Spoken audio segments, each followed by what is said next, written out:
Welcome back, everyone. This is episode 121 of the Jiu-Jitsu Dummies podcast.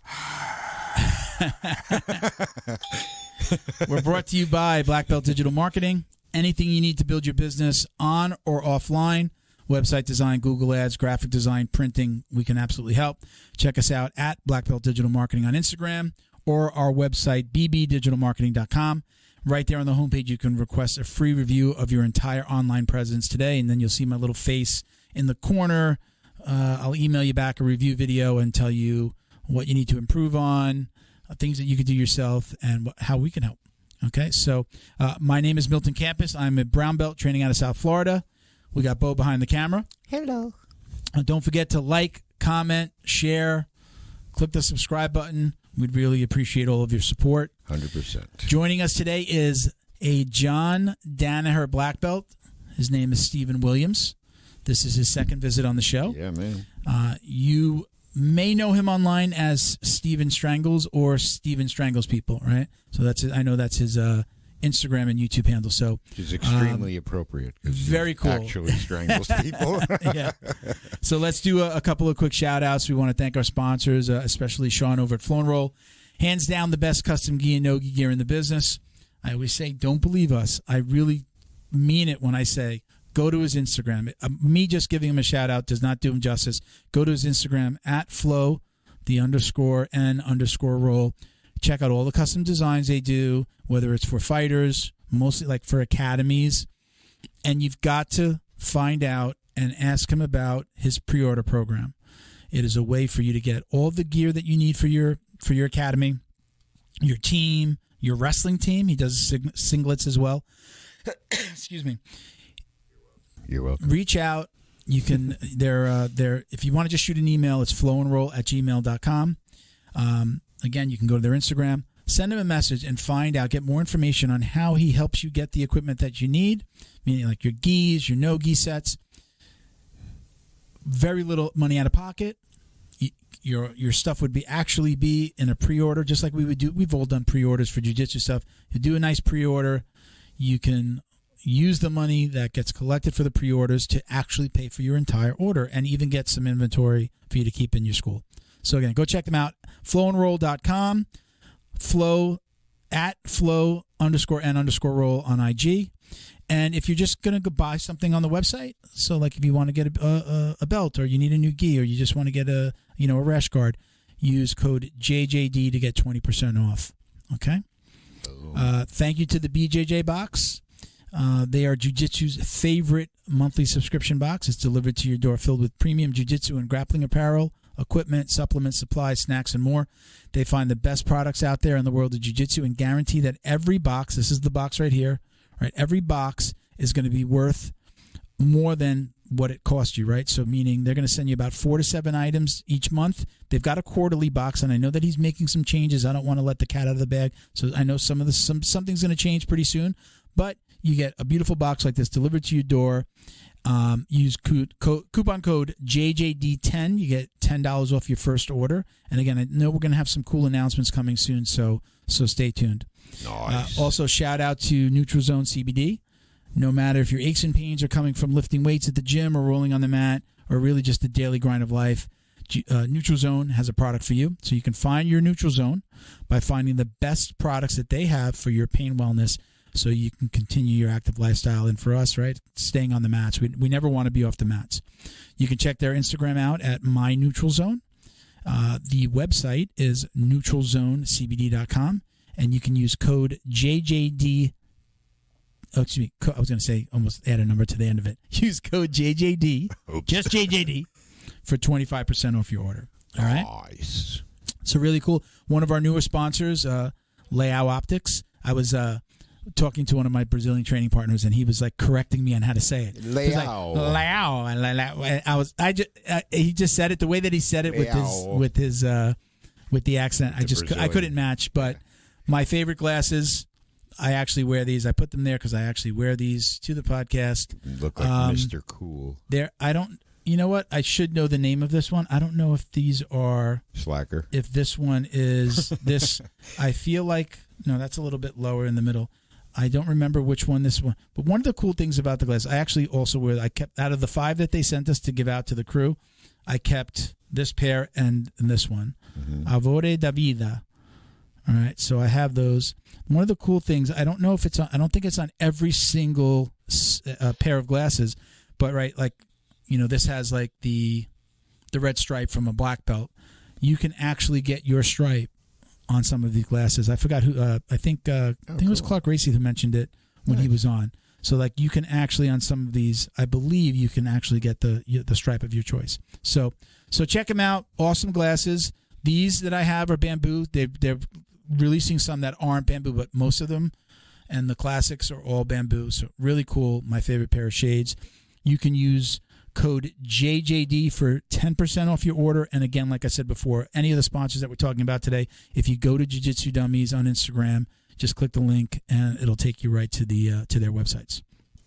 Okay, so something new, but we got something new. So can you see the box? Yep. BioPro. Yep. So BioPro had reached out and said, "Hey, we're interested in sponsoring the show, but we want you. You'd have to be taking the stuff." I was like, "You don't got to ask me twice." I was like, "Hell yeah!" So I shall take it. They sent me. I got my first 2 months. You've been taking it? Bioprotein, BioPro, like everybody knows about BioPro. You get these little vials. I didn't take mine today. I'm going to take this today on the show, so you see that I'm actually taking it. So this is going to help you. This is like this is like really they would call this is like a synthetic alternative to HGH, to human growth hormone, right? So like this is going to help you with anti-aging, metabolism, libido, immune system, skin, cognition. So just so you see, I've actually this is number 13 for me. This is my 13th day of taking it. You've been slamming those, huh? One a day. So people have been asking me like already, like we had who was on the show that Greg Lapp in our last episode. He was like, it definitely helped me with brain fog. And I was just like, that was like one of the biggest things that I need help with, the whole like searching for a word, or I can't remember the name. What's that guy's name? Like doing, like I have that. What I can tell you is since I've been taking this, probably a couple of days in, I drink minimum 4 coffees a day. I'm down to 2. I don't have that right now. I don't have that afternoon. I'm looking right at Bo when I say this.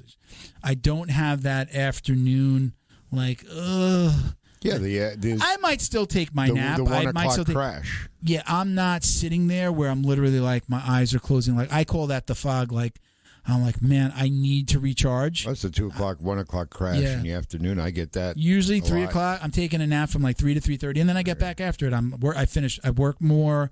I go to the gym. I go train jiu-jitsu, whatever it may be. So since I've been taking this, I am now down to 2 cups. I didn't go, well, let me cut my coffee intake down. No, I was just like, I don't need it. I'm like, like that whole part of me going, oh man, if I don't take this nap, I got to have this cup of coffee. That's kind of been going away, and I hope that continues. So we'll see. I say 13 days in, I say I don't want to say the jury's still out, but I'm feeling different, and I'm liking it. So I'm actually going to take this. I've got to hold it under my tongue for 90 seconds. They actually what they do what is really cool, Bo, and I'm going to look at it now. You get a text in the morning. Let me see my text reminding you. Well, like a reminder? Yeah, you get a text every morning.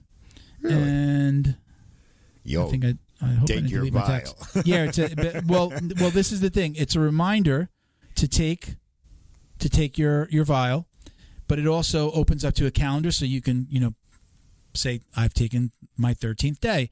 But then you can also click on the timer and it'll count down the 90 seconds for you. So it helps you keep track, helps you take it. Yes, yeah. So a reminder so you don't forget. That's cool. I have, even with that, I have forgotten. I go, you're supposed to take it in the morning on an empty stomach. So I have woken up, started having a coffee, have a bowl cereal, and be like, oh, shit, man, damn it, I forgot. So now I'm up 13. By day 13, I'm already programmed. But I didn't take it this morning on purpose so that I could take it on the show. I think I said enough about it. So I'm going to take this. I'm going to need 90 seconds, Bo. Show them the BioPro commercial, and we'll give them a little more information about this. Yeah. All right, so here we go. Glug, glug, glug, glug, glug. Miss your morning routine, BioPro.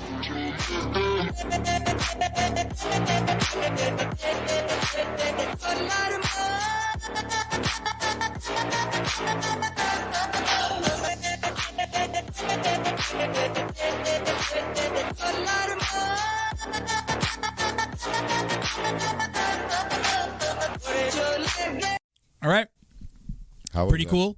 Check them out. You can get. What does it taste like? I don't want to say like a liquor or a shot. It tingles under your tongue. You definitely like feel it. Ooh. It's just like if you move it around a little bit, like it feels like almost like a little hot, like if you're eating something hot, maybe like you feel like it under your tongue, like a spice, like ginger, almost like the way it tingles makes you tingle. Taste like ginger. Yeah, I mean, it's not a bad experience. It's fine. It's like it's. But you got to you keep it under your tongue for 90 seconds. I'll figure out the word, like how I would say, like what does it feel like or what does it taste like. It almost it kind of tastes like a liquor, like it's like I don't know. I'm not doing it justice, but it's not like a fruity flavor. It's just like it definitely feels like you're taking some medicine, but it's not like drinking. I feel like I'm doing something good for my body. It's not like you're drinking castor oil. No. So cool. We'll leave that there. So you can get $30 off an order of any of their kits. Oh. Where you are paying $295 or more. So right now they actually, I don't know if you go to the website. Let me pull up the website right now. I know they got a coupon there right on the website. Get $20 off there. So we're $30 off of regularly priced kits, and what that means is when I started with them or when they sent me the kit, right, they had $100 off of a kit. Yeah, so like they were already giving $100 off, so you're not going to also get the discount. Right. So when we say if you got a regularly priced kit or order of $295 or more, you can use code JJD and get $30 off. So that's just want to clarify that. All right, so really cool. I can also say, let me just say this last one thing about the last thing. I do feel like when I go to the gym, just my regular workouts, and again, maybe this is a little bit of the placebo effect, and I think this is a valid conversation to have when you talk about something like this. I am definitely working out harder.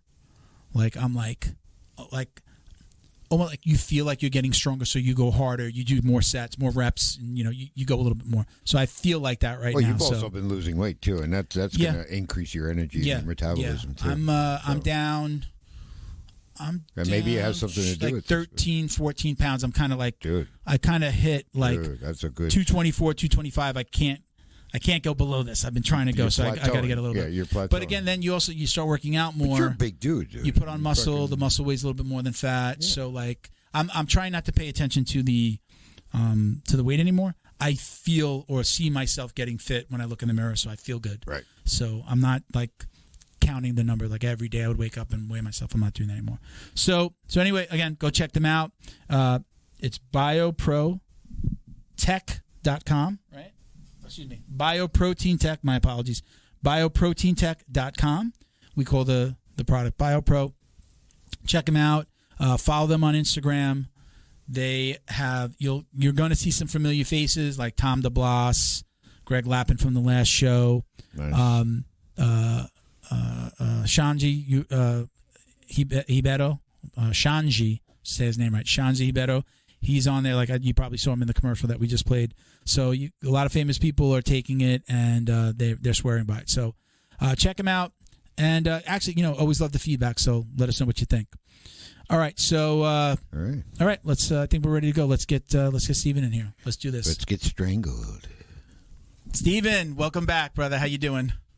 Doing great. Thanks for having me on the podcast. It's been a while. You got a little facial hair since last time, right? Me and you, brother, we're looking very similar right now. Same complexion too, almost. This lighting is a little harsh. We could be brothers, two different dads, though. Yeah. Same mom. That's where it counts, though. How's everything? How you been, man? Doing really well. Yeah. Doing well, Milton. Growing gradually and learning a lot along the way. So it's been a fun journey, brother. How are you doing over there and down in Florida? We're doing good, man. We're doing good. We're moving into a new studio. We've got we're going to go into a podcast recording studio. So it's like I have a membership for a podcast studio now. So we're going to try that out. It's not a makeshift studio in my apartment. Yeah, it's not. Yeah, we're in Bo's. We're in an empty apartment that Bo owns. It's a gorgeous apartment overlooking Biscayne Bay, but it's like an hour drive. It's it's hard to get other people down here. I'm embedded in like that Coral Springs area, very, very close to American Top Team HQ. Mm-hmm. Like those towns are attached. I'm in Coral Springs there in Coconut Creek. So, I mean, it's like 5-10 minute drive in traffic. So, we're moving up to Boca Raton, so that's only a half hour away. And then I get more of my like training partners and people that I know locally that can come in. You know, we came down to Miami thinking we were going to be a little bit embedded in this community down here, and then things kind of went haywire in the jiu-jitsu community. We won't go too much into that. You know what's happened down here in South Florida. So that kind of like put the brakes on us, like really getting into the Miami scene. You know, we're an hour away, so the Miami scene. So we'll reset. We're going to go up to Boca. There are a couple of other fighters, actually, active UFC fighters and people in the jiu-jitsu community that do podcasts there. So we'll be able to maybe create some relationships and start to have people locally. But let's talk about you. That's the best, you can cross-pollinate. Yeah. You know, have people on like Mickey Gall. You know Mickey Gall, the guy. Yeah, of course. Right. He's for people that don't know, he's an active UFC fighter. He's the guy that fought. Who's the WWE guy that they brought over? Right. CM Punk. He beat the shit out of CM Punk. Yeah, right. He was the guy that was just like, I'll fight him. And then he got some momentum, and he turned out to be a good fighter. And so he records there. Something like Slick and the Slick and the Thick or something. He does it with like a comedian partner. It's actually pretty good. I've been listening to it. It's actually really, really funny.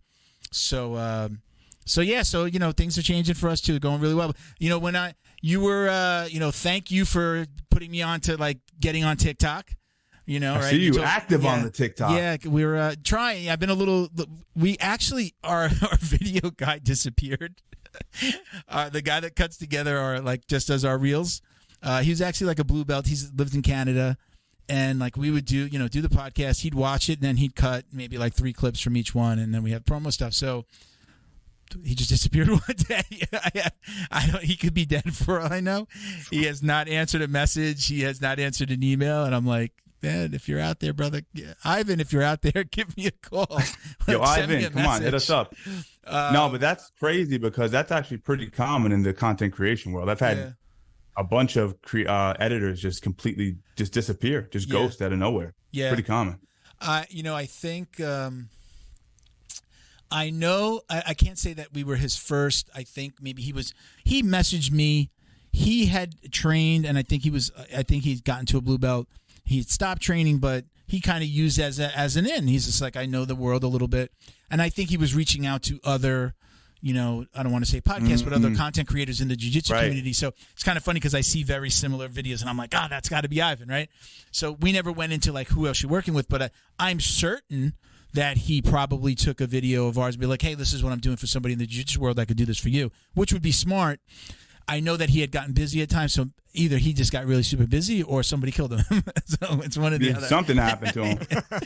He did a great job. I wish we had him again, but my daughter works for the company, so me and my daughter have been doing him again, and I'm trying to we're trying to outsource it, but we do it for clients as well, right? On the marketing company side of things, we're doing it for clients. My daughter does all of those. She just doesn't know the jiu-jitsu world.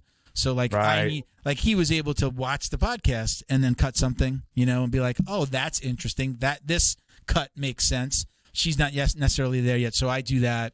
I some of them I send to her and I say, add captions, do this, do that.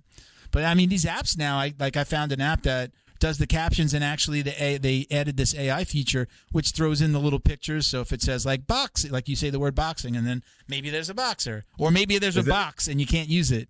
Is that CapCut or Caption? It's just called Captions. Oh, it's just called Caption. Okay. Yeah, I use that. Really cool. I've been using that. So the AI feature still needs to kind of come around. So it's like if it's not perfect, you can't just like switch out one image. At least I haven't figured that out. So like you could run it, and then it runs the captions, and then you could tell it also like add these pictures or add pictures, and it just does it itself. So if you use the word boxing or vehicle or car, right, like it drops in those. But it's so wild how quick things have evolved. It's just. It went from fucking non-existent AI to like say a word and we'll generate a photo for you. It's absolutely astonishing. So let's go back. So I was saying, you were somebody that you was like, hey, get on to TikTok. There aren't a lot of podcasts on there, or maybe there weren't any at all at the time. I just looked the other day. It's like 2 years maybe. Wow. Tell everybody about like what happened with you, like people that didn't watch the first episode and new listeners, like you kind of tell everybody how you got into this content creation side. And let's, again, I've mentioned it. I have mentioned it earlier. You're a Danaher Black Belt.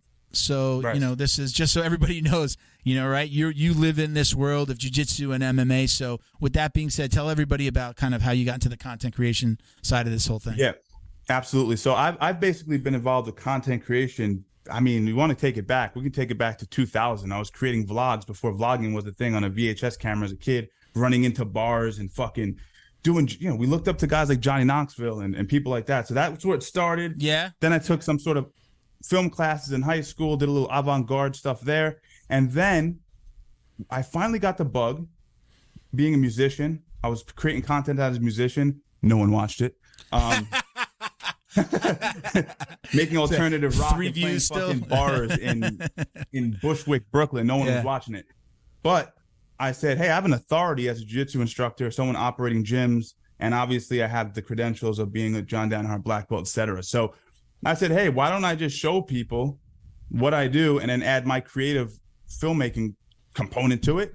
And then we did really well. So we started out with just intricate leg lock type videos. Yeah. You'd see me doing all these weird things and weird leg entries. And it was popular at the time, but it was not nuanced. Like I'm looking back, I'm going to take a quick detour for a second. I'm looking back at my content, Milton, and people are still not doing what I was doing 2 years ago. Yeah. As far as you mean the moves or the way that the content's created? No, moves or whatever, but it's how we sell the moves. Like first, I was using GoPros to enter the legs, then shooting to third person, like just fucking fun stuff. But what I quickly realized doing the leg lock stuff and all the intricate MMA stuff is it had a strong niche audience. If you liked it, you liked it. It was high quality, whatever. But I realized that I was only touching a base of people that were already keen on the art. So I wasn't actually helping anyone. It was really just masturbation. Look at me do cool stuff and shoot it cool. No one gives a fuck. So what I ended up doing, and I talked to you extensively last time I was on about this, is I thought, how do I lower the barrier of entry for martial arts? How do I get people that don't even know what an armbar is or don't know who Renzo Gracie is, whatever, and then introduce them? So I said, oh, well, I have a self-defense background coming from Shotokan karate as a kid. So I said, let me do that. Coming from the streets of Yonkers, New York, I had a different upbringing. So I was like, let me see if I can package that in a way that's original. Yeah. So I started doing first person, third person content around self-defense. And that's when shit just went over the top. So are we talking about, like, I remember, and I mean, I watch your stuff when you actually were filming in the streets with other people, right? Like, you know, showing punches. I remember you like in a garage and just, again, right out on the street. Is that the stuff that really kind of propelled you forward more than anything? Or was that like the first thing? Right, because the jiu-jitsu stuff would get like, 30,000 views on TikTok, and people were like, yo, you got 30,000 views on TikTok, and no one really was on TikTok at the time doing jiu-jitsu. It wasn't that common.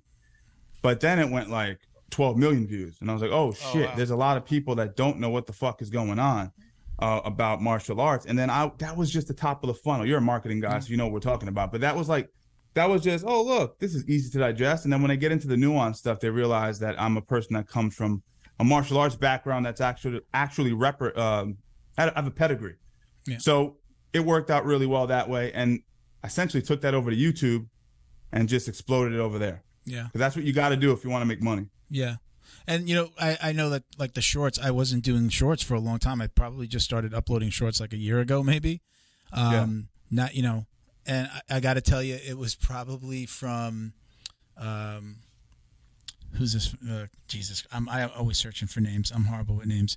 Who's the with the V? Gary V. Gary V. Like I watch a lot of his stuff, and just on Instagram and stuff. And he was like, every time he mentions a platform, I'm like, okay, I got him. This guy's never wrong. And then it was like YouTube Short. He was like, be doing shorts. Get on TikTok. Get on YouTube Shorts.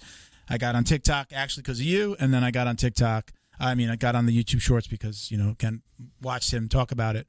So that's really helped. That definitely, like, if you're active, you get a lot of subscribers that way. We're still a baby out there though. We're still a baby when it comes to that side. But this is the interesting thing that happened with Shorts is I started posting on Shorts when it first came out, and I was only posting on YouTube long form. So I was posting like, here's how to chain a single to a double leg. Dude, when I'm telling you 300 views, 1,000 views, I'd get like a message from a random guy from California. It's like, dude, this is incredible. That single leg off the wall is fucking awesome.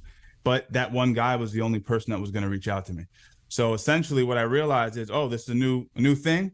I started posting my shorts, my TikToks and Reels over on YouTube. Nothing happened, Milton. It was like this. And then all of a sudden it went vertical. Yeah. That was with leg locks. And then I started putting up the self-defense stuff. Did a few voiceovers. Went from 2,000 subscribers to 100,000 subscribers in less than a month. Wow. And then what I did is I step laddered that. No one ever taught me this. And this is what I'm saying. You motherfuckers got to be a little bit more resourceful, because the information's out there. No one's taking chances, especially in the jiu-jitsu community. They're like, oh, I'll just keep doing the same thing over and over again. This is the thing, man. I realized no one watches my long form content because obviously it sucked. It wasn't good, but it wasn't entertaining. So I said, okay, I'm going to use this short form audience and I'm going to funnel them over. So I built out the studio and I started doing this reaction style content. I went to go, I'm like, 100,000 subscribers. Where's he at now? And I went to YouTube, and then my our trailer started to play after I went to your page. But you're at 364,000 subscribers. Yeah, man. And what time frame?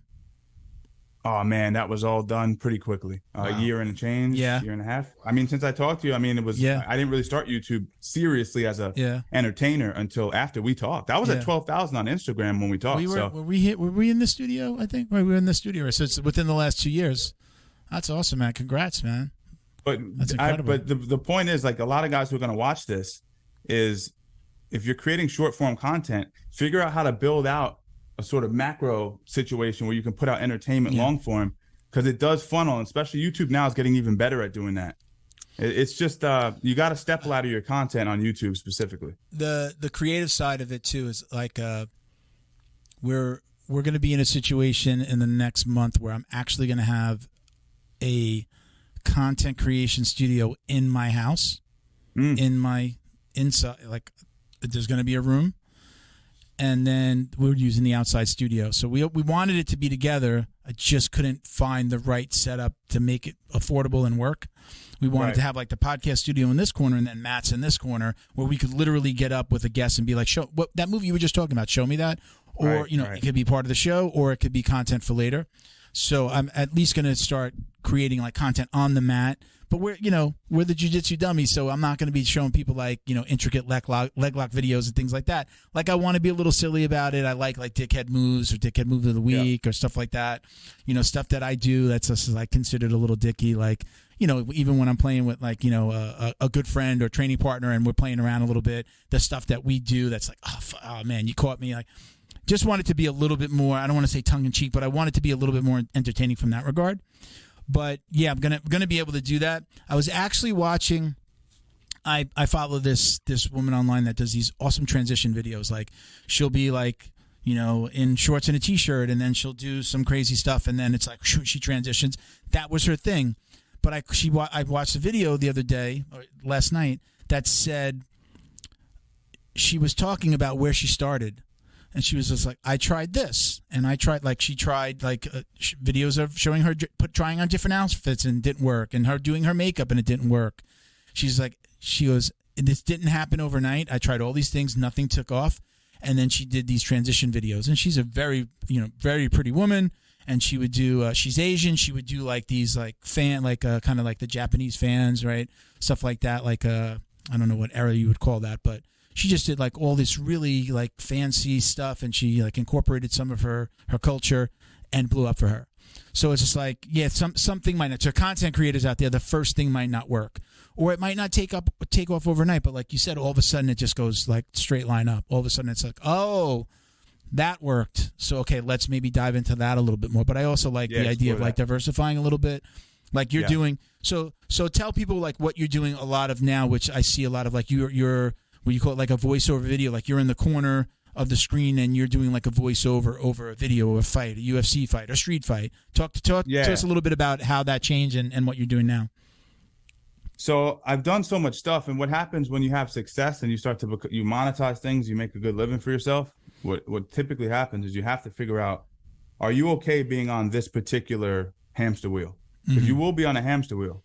My first hamster wheel was the self-defense guy. I could have kept doing that into perpetuity, create iterations of it, and just get millions of views, not more views than I get now. But again, as a creator, you got to think about energy leaks. You got to think about sustainability. You got to think about as you get older, like who do you really want to be? What do you mean energy leaks? What do you mean? Am I enjoying this? Your personal energy. Yeah, like what am I doing? Like I said what I had to say, so I'm moving on. But this is to your point, going back to what you said, you had that vertical growth. It's like, but that's not the end. You can look at my channel now. I've done so many different things and explore that. But right now we're doing the green screen stuff. It's low energy. It's funny. It's top of the funnel. It gets people in, and then they go to my stories and they see who I really am. Okay. They think I'm just like talking. This guy got hit with an uppercut. Yeah. But they get into the stories and they see, this guy is about this. He lives his life a certain way, and that's how. Thank you to Feito IT and AV, specializing in commercial and residential automation, security cameras, CCTV, POS, and more. Check them out at feitoitav.com or call 305-428-2515 and let them know the dummy sent you. Thank you to Neutral Zone CBD, a combat family-owned company that supports athletes and the people who love them. Neutral Zone strives to deliver clean CBD products for sports recovery in gummies, lotions, balms, roll-ons, and more.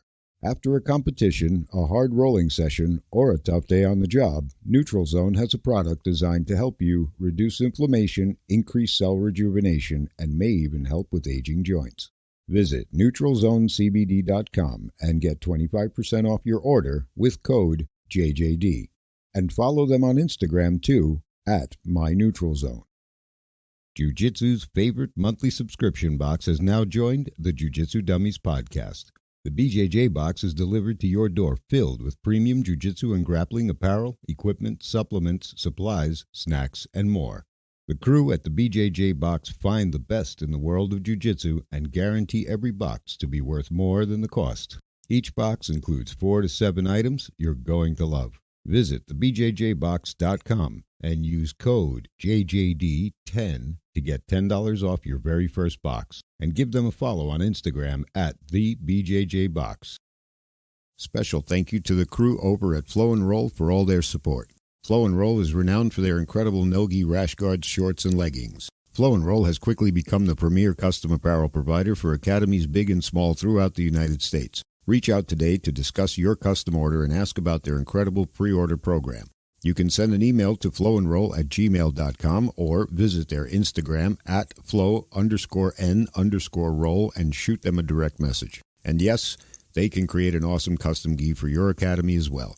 Visit flowandroll.com to check out their awesome designs, and while you're there, pick up a Jiu-Jitsu Dummy signature tee exclusively at flowandroll.com. And remember, you'll get 20% off your purchase of t-shirts, rash guards, or gis with code JJD. We do, but my whole mindset, Milton, has changed over the last few months as it relates to content creation. I hope to get into that a little bit more. I got some good ideas for you guys. I could drop some major monetization hacks because the game's changing right now. But yes, please. But yeah, for me, what I'm doing right now is really, let me just say this real quick. 4 or 5 months ago, Milton, I realized I had a lumbarized spine, which I was born with. Not a big deal, competed. Now, I was lifting about 1.5 years ago in my gym. My back gave out. I said, what the fuck is this? I've been injured a million times. Torn ACLs, all that. Then I'm like, I'm progressively getting worse. It's becoming arthritic and it's pinching on a nerve. So I basically had to stop doing everything. I ballooned up to a heavyweight. I lost all of my physicality. I couldn't sit up straight. I was fat. If you go back to my video 7 months ago, my face was round. I was completely deconditioned, miserable. I had made all this money. I had grown tremendously, but my body completely failed me. So basically about 6 months ago, I had to reconstruct my body. And now you're going to start to see the content at the top of the funnel start to mirror the things I had to develop in my brain and my body to come back from that, because it was really, really difficult. Right now, I'm in a weird middle zone with my content where it's like, we're just having fun. So are you able to train now? Are you training? Oh yeah. If you check my stories, I'm moving like I was 19 again. I'm in pain. And I have my pain. I'm not healed 100%. I might never be healed. I had 4 back procedures this year alone. Wow. So it ain't easy. I was going to ask whether you had like surgeries or something like that. Yeah, I had to get a bunch of stuff done to get my back repaired, but I started building it back. like I said, I'm wrestling with young kids, getting fighters ready for fights. I feel really good in that regard. Wow. And like I said, now it's about how can I give back, because I've learned a lot about myself in this process. And now I'm figuring out how can I create a, not to repeat this fucking phrase again, but a top of the funnel piece of content that actually helps people. Yeah. And that's also entertaining, but that's not just like, you know, whatever, green screen content or whatever. I remember when we spoke, we were talking about sponsors. I think maybe we said something like, hey, you want to shout out your sponsors? And like, oh, I don't have any sponsors yet. You were just thinking about it, or you were entertaining them.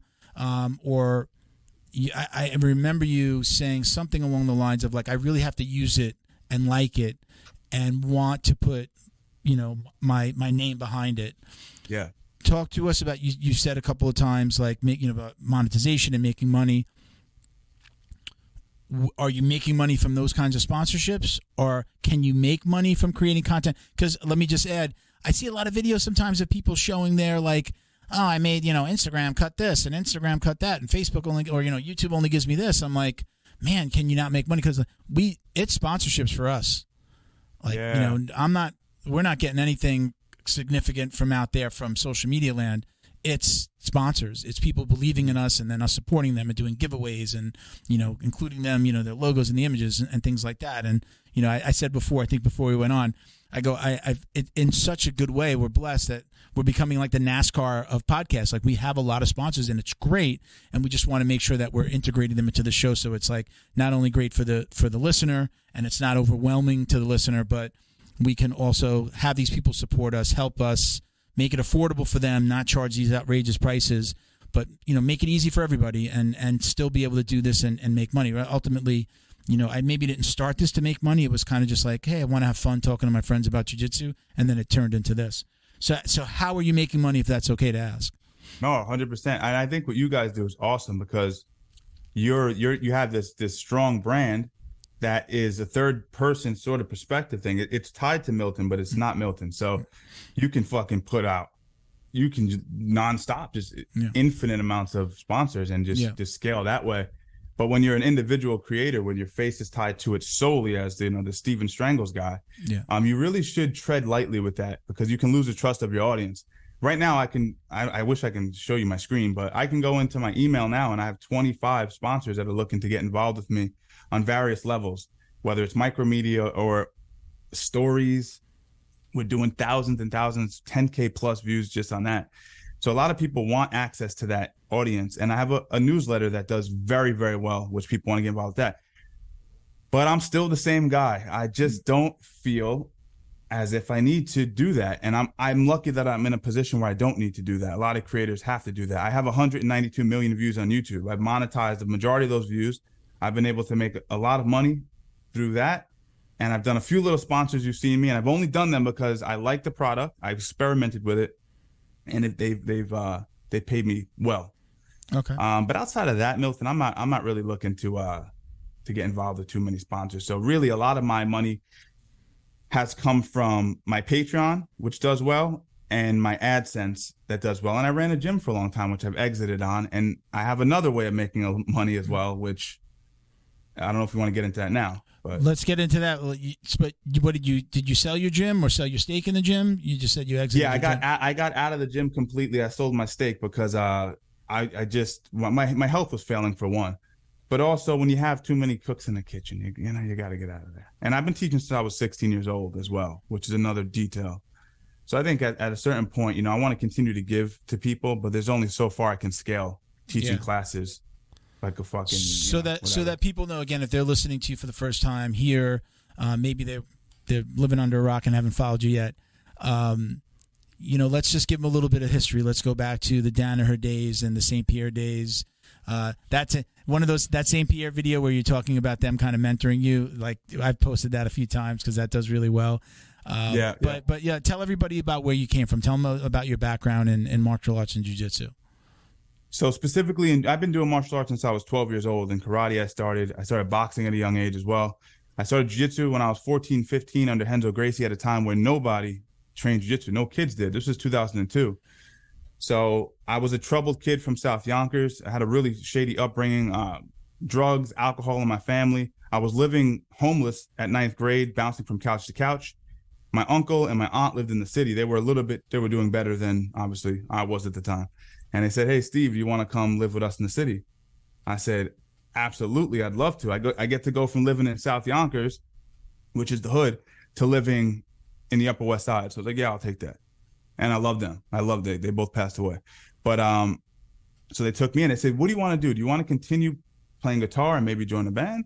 Or do you want to do this jiu-jitsu thing you're talking about? Because I had emailed Hoist Gracie. Yeah. I had fucking hit up Hoist Gracie. I didn't have a computer. I couldn't afford a computer. I was at my friend Jonathan's house. The internet was like barely functioning. There was no social media. I emailed this guy, Hoist Gracie, because I see him grabbing people and falling backwards. My head's exploding. I'm like, how is he falling backwards? What is it? You guys watching this don't understand what I'm talking about, because it's like there's nothing novel anymore in jiu-jitsu.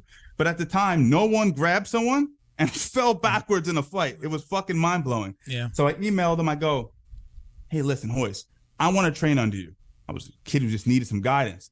He writes me back. I know it was him. At least I suspected it was him. It was in crazy broken English. Yeah. It was like the typos were off the chain. I was like, this has to be Hoist. They're definitely Brazilian. Me, right? Definitely Brazilian at the very least. But what he says to me, Milton, is he goes, okay, I'm in California at the time, but I have a cousin, Henzo, who's in the city, and it worked out perfectly because within 6 months, I was going to be moving to the city. So I told my uncle when I got there, I'm going to put the guitar down, and I want to get back to martial arts. Take me to Henzo's. He takes me to Henzo's. Henzo's at the time was over a methadone clinic on 37th Street. It was completely dingy. No showers, one heavy bag in the corner, one big room with mats, no teenagers, no cool rash guards and gis. Everyone's wearing sweatshirts and T-shirts, all men fighting each other, fighting. Jiu-jitsu was very crazy back then. It wasn't like, let's enter into K-guard and play with his feet. It was like, how can I snap this guy through the fucking floor? So it was completely different. So I'm fucking shitting my pants. I'm this kid. I'm like, what am I doing here? Henzo comes up to me. Are you a big kid too at that time? I was pretty big. I was decent size. I was naturally pretty big kid. Okay. And he goes, hey, man. He calls everyone monster. So at the time, I thought I was the man. He was like, hey, monster, how you doing? You got to come train here. And I was like, all right, cool. I'm going to train with him. So I go, I train. And who do I start training with, guys, right out the gate? No one knows who this motherfucker is. John Danaher. He had just gotten his black belt a few months prior. Yeah. And I walk in, and I don't know what it is. And John, I just knew right out the gate that this guy was special.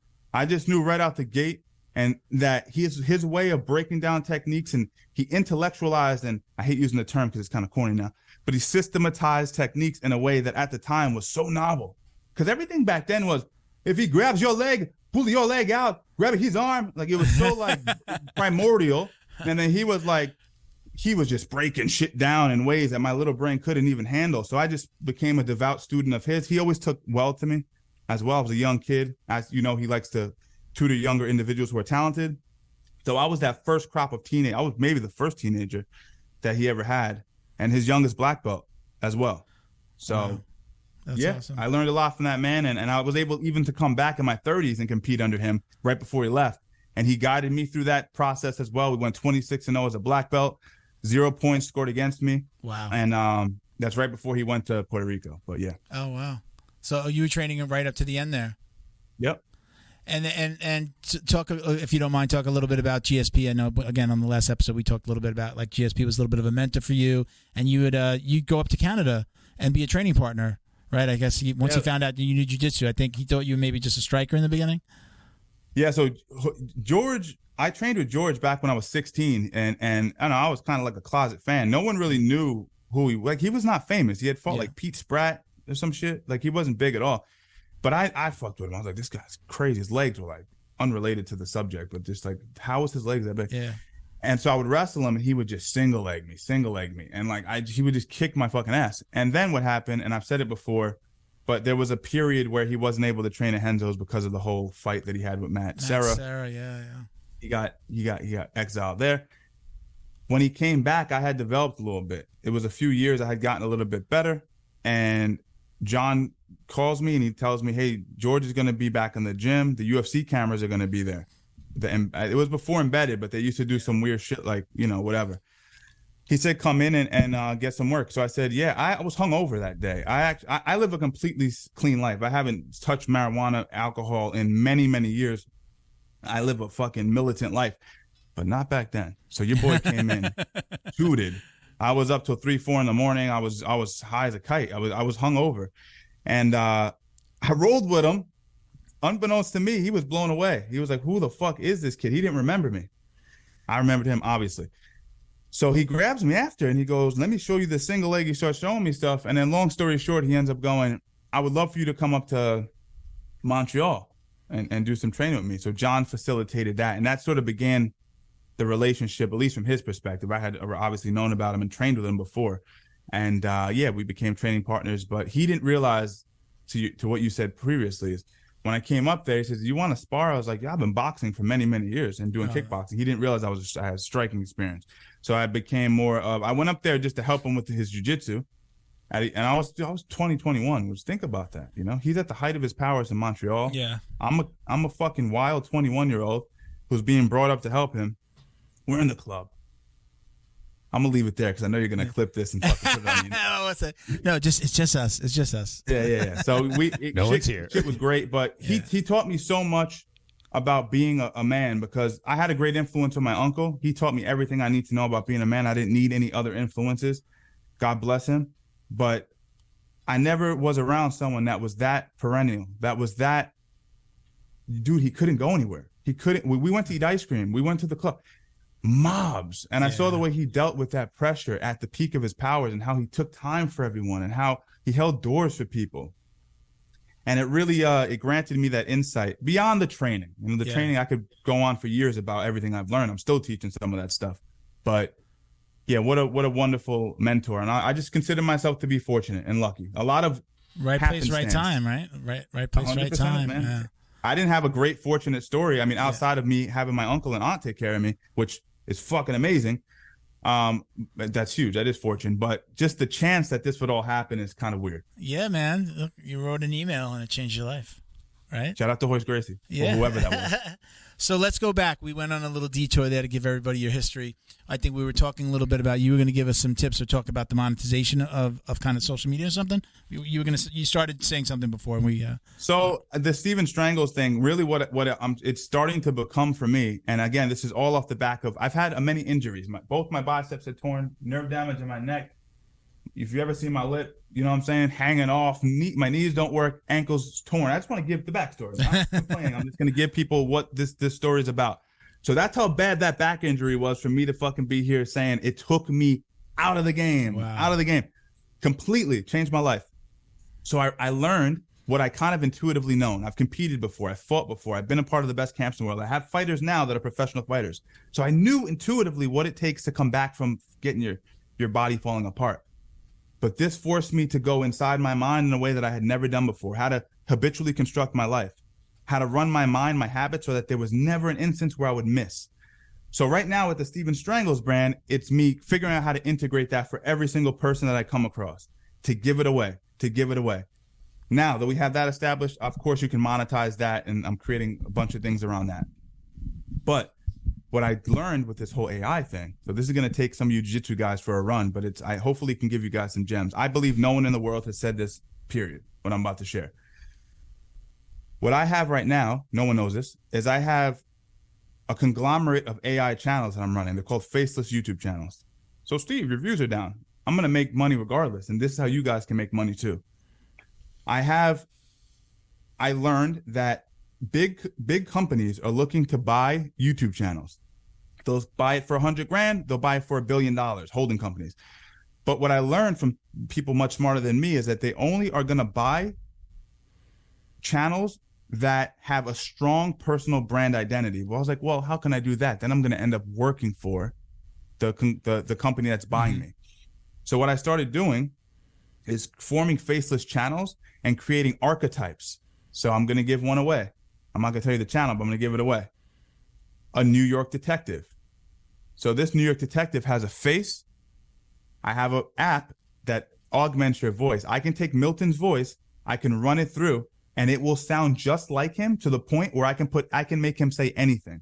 So if you've seen the Rogan things that pop up online with Rogan saying wild shit that he never said. I have the app to do that. So now I can plug my scripts into my voice modulator, and I have infinite voices that I can take. I create an archetype for this person, and now I can bang out using Midjourney, and which, by the way, just to inform people, Midjourney is an AI image processor where I can create these beautiful images based on prompts.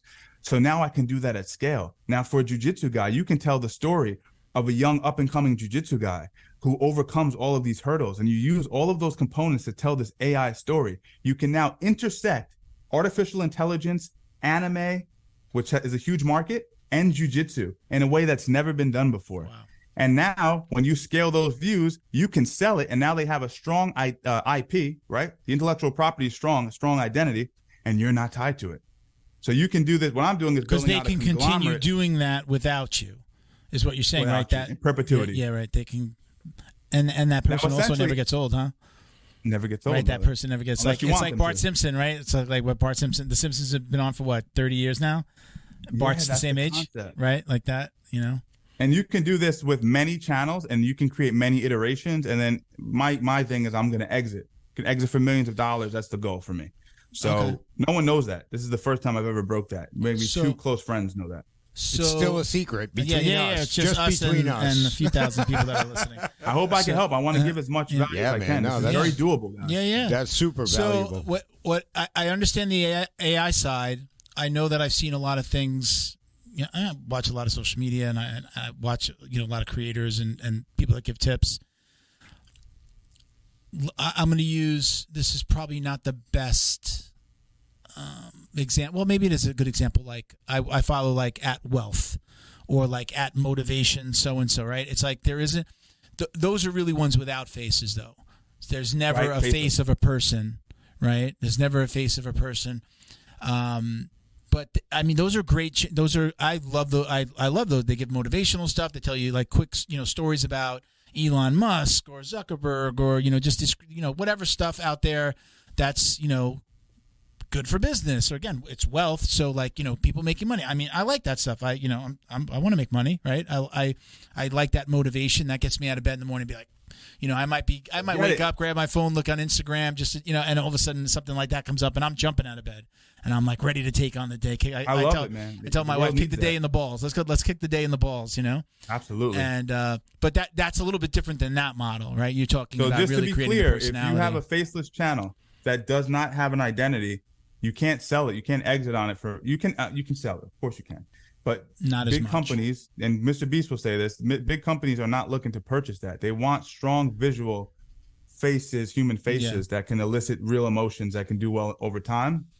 So I'll give what you guys should do. I'm not going to do this. Maybe I will do it if no one does it, but I would create my own Goggins. He'd have a unique look. Goggins, yeah. I would fucking kill it with that.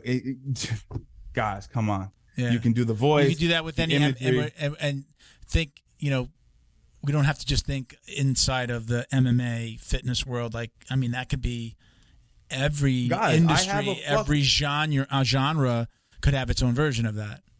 It could be technology. It could be finance. I mean, like I said, do you have a channel running yet? Do you have any of them up and running? Yeah. You doing and building? Yeah. Okay. So share when you're ready. Share when you're ready. I don't mean like right now. Share. I absolutely will. I'll come back on, and when I'm really ready, maybe I'm positioning myself to get out. I think it would be a good time. But I just think there's so much opportunity, and you just got to sort of widen your blinders a little bit. To do that. And to your point, you talk about getting up every day and kicking life in the balls, which I think is awesome. That's what's driving all of this innovation for me that I don't even show on the internet. In order to really grow, you got to have that mindset and that ability to formulate your day and have that code of conduct to be successful. So many people, and I talk to jiu-jitsu guys and MMA guys in my DMs all the time, and it's like they're doing well in aspects of their life, but they haven't really figured out how to make that a homogenous sort of run through where I wake up, I do this, I do that. Everything in my day is meticulous. I'm always on time. I hold myself accountable. I never miss. And that allows me to not have those mental energy leaks that we talked about before where, oh, man, like, I don't know. Oh, my God, the views aren't good today. Or I don't have those. I don't even pay attention to that stuff as much anymore. Now this is the way to be. This is we got on the scale that where we are. This turned into. It's fun to do. Yep. But I'm not so overwhelmed with like, how did that video do, or how did this podcast do? This is my favorite day of the week.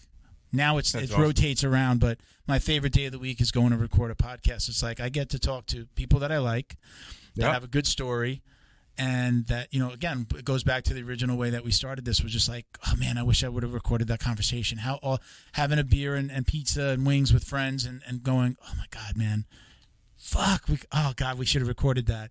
Stories about like the Popovich days down here in South Florida and all that shit that happened with him. And I mean, just the craziness that like black belts were like the stories that they had. So it's so much fun. But now we're lucky. Again, I'll say it this way, and this is not, I'm not bragging. I hope that I'm inspiring somebody that wants to do a podcast. Although I tell everybody that wants to do a podcast, I still say the same thing: don't do a podcast. And why are you doing it? Are you doing it to make money? Because you're gonna have to put a lot more into it than you're gonna get out of it for years. Yeah. But we're in this really lucky space that I don't even reach out to sponsors anymore. They reach out, like you said, you got them in your inbox. I really use Instagram for almost for booking. I spoke to you. I said, hey, what I do, I reach out to you on Instagram. Yeah. I do everything on Instagram, including originally like asking people, hey, would you like to sponsor the show? Or hey, I really like your brand. That's the better way to do it. Hey, I really like your stuff, Steven. You want to come on the show? Let's catch up. Hey, Mr. Whatever company. Hey, I like your stuff. We're looking to fill this gap. Or could you send me some stuff and I'd like to check it out and maybe we can talk about having you on the show. All done through Instagram. I don't even do that anymore. Just now they just come in, hey, how do I sponsor the show? I have a kit. I send them 2 images. It's our numbers and some information about the show and the cost, and that's it. And it's great. It's like it's got its methodology. Definitely want to be creating more content, and that's why we're going to have something in the house now. There's going to be a room since we're moving the podcast. Bo and I we've got to sit down because I just committed to this studio. Bo and I have to sit down and talk about like what are we going to do? How do I set this up at home? Do I do this? Do I just do it with iPhone cameras? Do I need to use the equipment that we have here? Those are conversations that we need to have. Yeah, logistics. Yeah.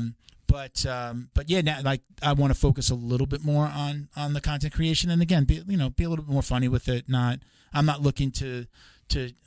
I'm not a coach. I think you really need to have experience coaching to be able to really like go into showing a move. But I like showing funny moves. Or I like just showing myself, we haven't done one for a long time, but just showing like the way that I like, pick somebody's neck up to get into a choke, right? Like doing with the nose or doing it like this, or just slapping them on the forehead, like stuff like that. Like those are the like little things that I think not necessarily get taught or people just don't see unless they see it. Like I saw that stuff on videos. Even now I'm using like Wagner's, covering the mouth on people, Yeah. But I do that. But I'm not doing it in like, I got to win practice. I'm doing it like in a fun way. I'm trying to be funny. Like I'm doing it and I'm smiling at them. I'm like, yeah, motherfucker. Yeah. When you try to grab my leg before, here you go. How about you can't breathe now? So that's the stuff that I like. That's me. That's my personality. Look, I go back to, we named this Jiu-Jitsu Dummies. Who the hell names their podcast Jiu-Jitsu Dummies? And I told people originally we were going to call it Jiu-Jitsu Idiots, and now there's a Jiu-Jitsu Idiots out there. I saw like a small channel, and too close. I mentioned it a bunch. I've mentioned it more than once, and maybe somebody heard, or maybe they just did it on their own. But there's a Jiu-Jitsu Idiots handle. I didn't watch any of their content. I saw that it looked like it just got started, but that's flattering, Yeah. I mean, if it was because of us, that's great. I was like, idiots might be a little too strong. Yeah.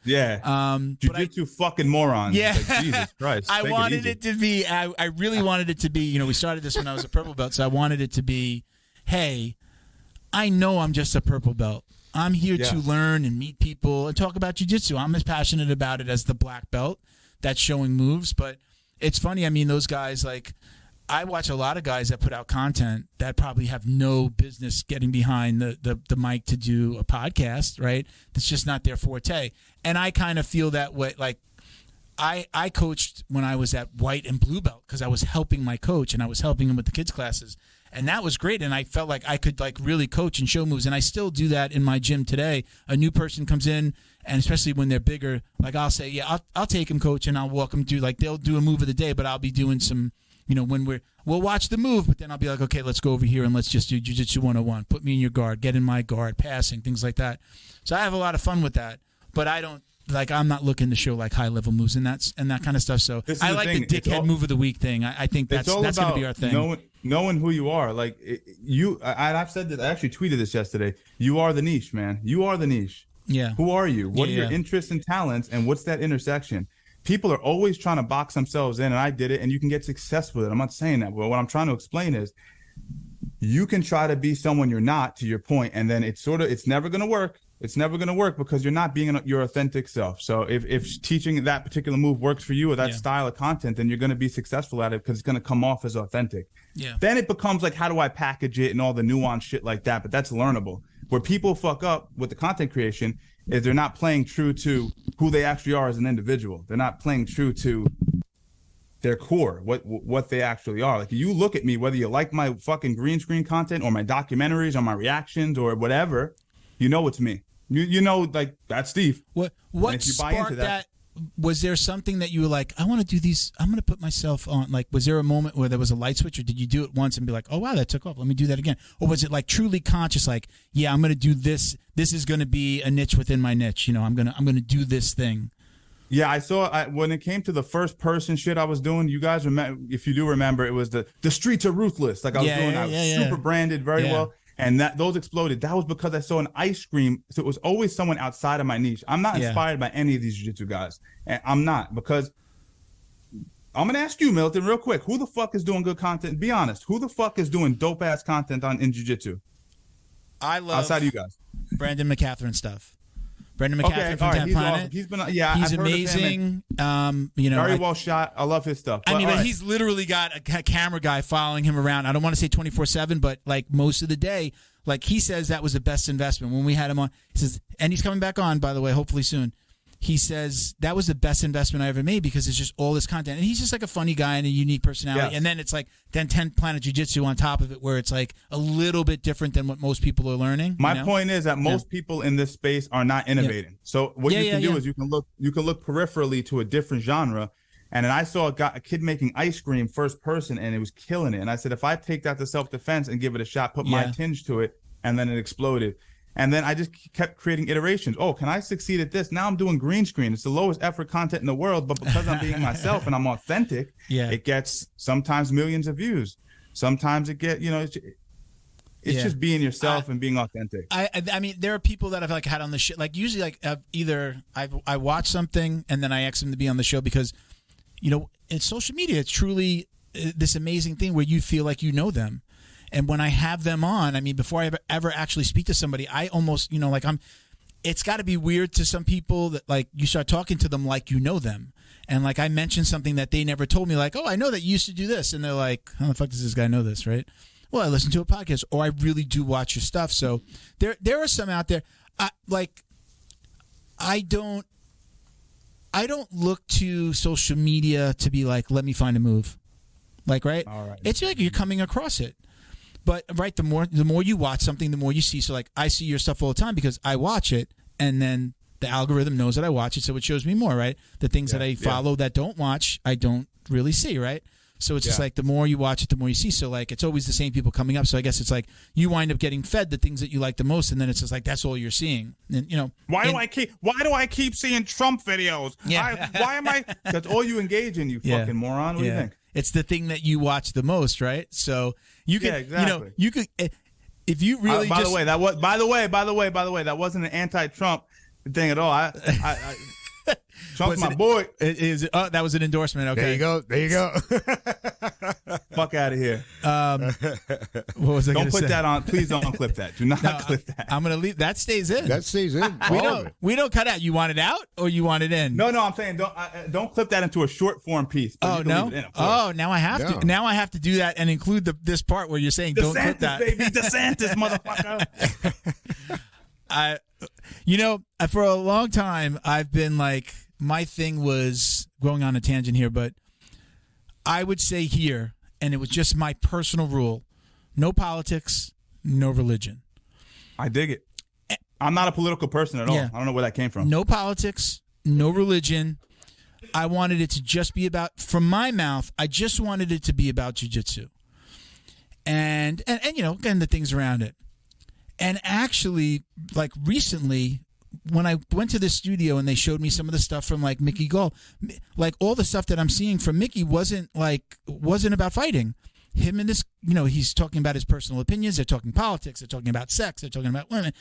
And you got this, he's feeding off of this guy that does comedy. And I was like, again, I'm in this place now where I really don't give a fuck what people think about me. I just turned 50. I don't really give a fuck. You look phenomenal. Thank you, man.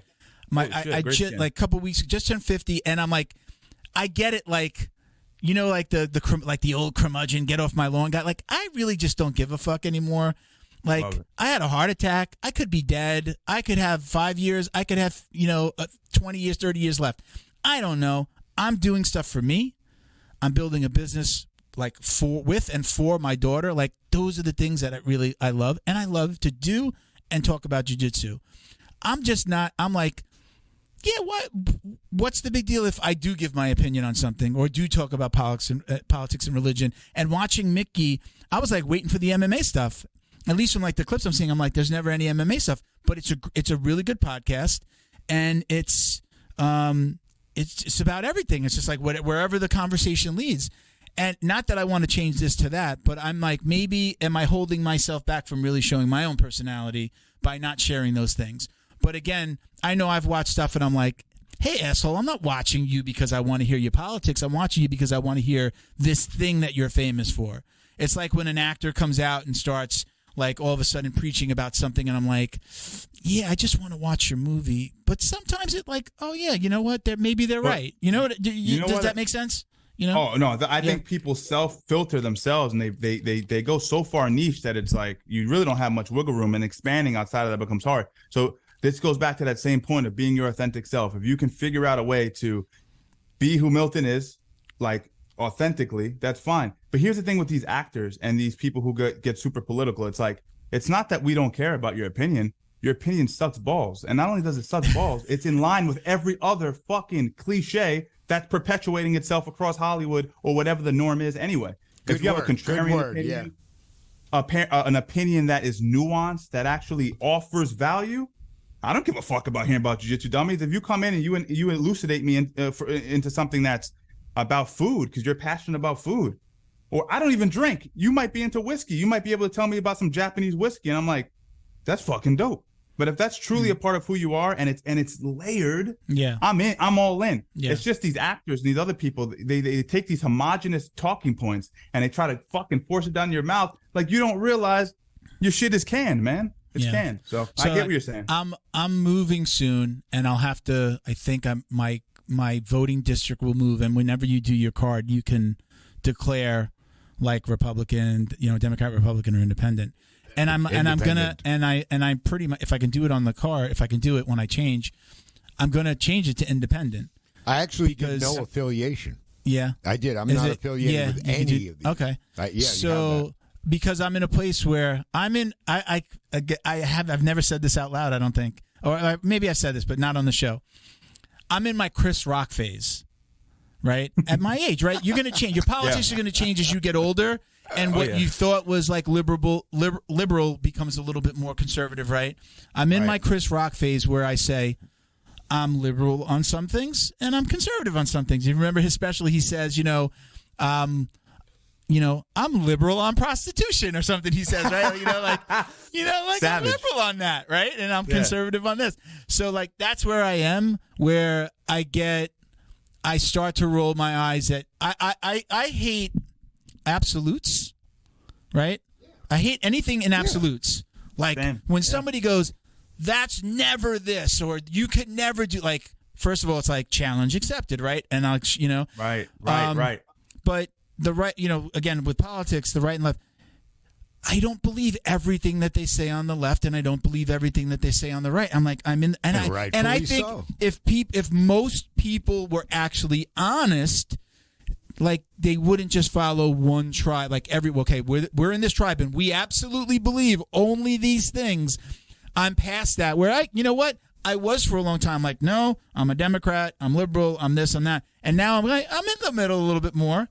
And I don't like the absolutes of it's got to be only this. And, when I see someone, Milton, that's 50, 60 years old, and they haven't changed their political beliefs ever, they have never evolved that, I know all I need to know about you. Like, you have not been through any. Like, you're telling me that you're not capable of change. You're not capable of change, or at least you're not going to admit that you're. Well, you're not trying. I think those people that it does change, but I think, like, I'll say it for myself. I think there have been times in my life where I've defended a position that I didn't necessarily really, really, truly believe in, because you have to hold, like, the party line. And I'm not a political guy, but when you're in a conversation with somebody, like, you're like, well, you're trying to convince them of why this thing is kind of right, but maybe you don't really believe it wholeheartedly, or you're not in 100%. Again, that's I just don't like absolutes. There's a middle ground here. There's a middle where those of us who, like, I think have a half a brain will go, well, no, I get your point. And I'm somebody that, again, maybe this has changed as I've gotten older. Like, I'll listen to your side. No, I may not agree with it. Well, Bo's over here making faces because Bo is. Well, no, I want to say something. I do want to say something. I'm going to let you get. Go ahead. So, for the longest time, this goes back 20 years. I've been saying this. I've been struggling to one line the concept of what is it to be American, and I got it. You're liberal in lifestyle, conservative in politics, because that conservation of the Constitution is what gives you the life, the liberal life, that you can choose whatever life you want to be, live and let live, right? So liberal in lifestyle, conservative in politics. You put those together, you got American. And really, I think somebody can argue the other. I think somebody can kind of argue the other side. Well, I live a conservative life, so what? That? Well, then I'm not but American, that's right? your choice, right? That's where the again, liberal. That in and of itself is, if you said that, and that's everybody, right? That's now that's an absolute. If you're this and you're this, then you're American. What if somebody's super conservative in their lifestyle? Liberal means you get to choose whatever lifestyle you want. So if you want conservative, you can be. You want liberal in any way of liberal. Liberal doesn't mean anything but free. So when you look on the world stage, America is the only liberal country in the world. I think I remember why I don't talk about politics on the show. Hey, but I'm telling you, some of these can get really juicy. You get some good talking points. Listen, he's focused right now. No. I mean, I get it. Oh no. I mean, again, I get it. I get it. I as I'm, again, maybe it's because I just turned 50 and, like, a lot of things are changing in my life. I've consciously said, maybe I'm going to talk a little bit more about that. Maybe, like, I've held back from giving my true opinion when somebody says something on the show. And the world, at least the people that I'm involved with on the show and in jiu-jitsu, nobody that I know has liberal views like I do, or like is left leaning, or super. No, we've had conversations. Like, most of my closest friends, we do not have the same political views at all. We're not even closely aligned. Like, I would say I'm in the middle and they're, like, super right. I feel like, at least I've encountered, you can tell me if I'm wrong, like, in the jiu-jitsu and MMA world, like, it definitely leans more conservative. It leans right, yeah. Right? Yeah, it does lean right. I think it has a masculine component to it, and I think things, especially for me, it was the whole pandemic, man. I'm from a liberal state, and then that pandemic hit, and I had to actually go to these Democratic offices, like the mayor of Mount Vernon, and I had to sit with them, and they patronized me, and they laughed in my face about the gym not being open. They're like, oh, we're going to have to see what happens. Like the shit they put us through. Yeah. And then when I saw this, what did you do? You went to meetings? You went to like town halls or something? Or you went to town halls. I had personal meetings with the mayor, and they would come to the school and look at the piping to try to shut us down. Yeah. Like they were so fucking disgusting. And then now when I see what's happening on the other front with the whole, I won't get into that. Get into it. Kids and shit. Yeah. It's just no. I agree with him. It fundamentally changed the way that I see the world. Yeah. It changed the way that I see the world, the way that I relate to politics. But guess what? Here's the golden thread. Because without saying that, okay, I've moved from way far left. My family's progressive to somewhere in the middle too, right? Somewhere in the middle. I'm objective. Okay. Like I'm not a Trump fan. I was fucking around, but like. Everyone hates Trump, right? All the liberals hate him. Yeah. Let's go Trump, because fuck you guys. Yeah. So I'm right there in the middle. But for me, I realized I got to live for myself, motherfucker. I got to get up and do my own thing. Yes. I'm not going to let Fauci or DeSantis or whoever wins the fucking next presidency dictate how I live my life. And then I can already hear the counter arguments. But Steve, it's going to affect your kid's life, but it's going to affect your Social Security. Bitch, you think that I'm worrying about my Social Security? I'm getting it now. Yeah. I'm getting it now. That's true liberalism. Yeah. That's true liberalism. Classical liberalism. Maybe I'm a classical liberal, but I'm taking back my autonomy. Fuck all that nonsense, So this is maybe so that people understand where I am. I'm watching did you watch the last UFC? Yeah. Did you watch the last event? Who walks out? Dana White walks out with Trump. He walks out. He walks out. And I'm like this. As the crowd is going wild, I'm like, this fucking idiot. So now, let's say, I am 0% of me is a Trump fan. But let me add this. No, it's fine. Yeah. He's unlikable. The messenger, there are a lot of good things that he may have done. And look, I had a little bit more money in my check when I was working for somebody else when he cut taxes. All right. But it's the fucking messenger, man. I know. You could have somebody that's a little bit more well-spoken saying the same or spouting the same policies. Yeah. And me go, go back. I remember Ronald Reagan, like he was a great He was a great deliverer of the message. Is that right way I say? He was an actor, by the way. Yeah, he delivered. Yeah, right. He delivered a great message. Trump's and then you have somebody with like Trump saying like you try to deliver the message, and then he steps all over it by shitting all over what he says or shitting all over somebody. You know, so like it's the messenger. So you mentioned DeSantis. I'm in Florida. You know, same thing. Like businesses were open, and there were certain things that DeSantis did that were like, hey, it was good for business. You know, I had blown out my knee, so I wasn't training anyway for most of or at least maybe the first 9 months of the pandemic. So I did go back and we were able to train, and that was good. And my, businesses didn't go under, and businesses did not shutter in Florida like they did in a lot of other places, especially in the fitness community. I can't tell you. At least down here, I can't tell you a gym that closed because of the pandemic that I know of. Not that didn't happen, that I know of in my world and in talking to people like this. People moved around, and maybe even like some people like, I went and opened my own gym so I could do it my way. But it's the messenger. And, DeSantis is a better messenger, but he's still not the best messenger. He's still, I mean, if you're down here and you watch him and you hear him, I mean, sometimes it's just like, look, I'm a brown man living in America. I am a brown man. I'm not black. I'm not white. I'm Puerto Rican. I am a brown man. And for a big part of my life, especially in New York, I lived on Long Island, people didn't let you forget that.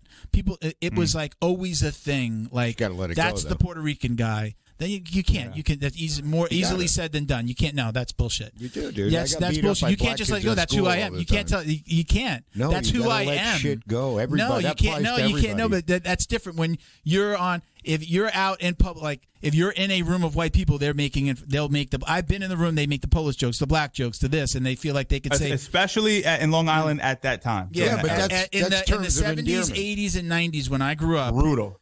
It was. Like I'll tell you, one of my good friends like a couple years ago said, there's a place called Center Reach. Yeah, and he goes, he's like, yeah, that they call that Center Rico now. Right. Yeah. Like, okay. So now he knows me.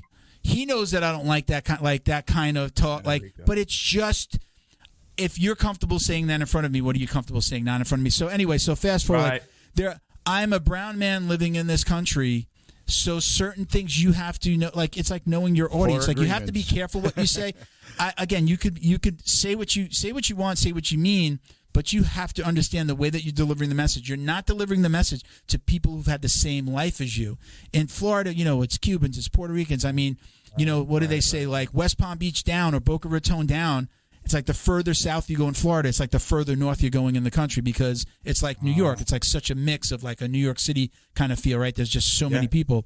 So anyway, again, it's the deliverer of the message. I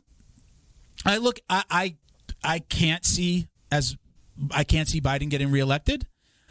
But I'm like, okay, if I had to choose, who would I want out of that Republican stable that's coming out? Who do I want that I feel is a good messenger?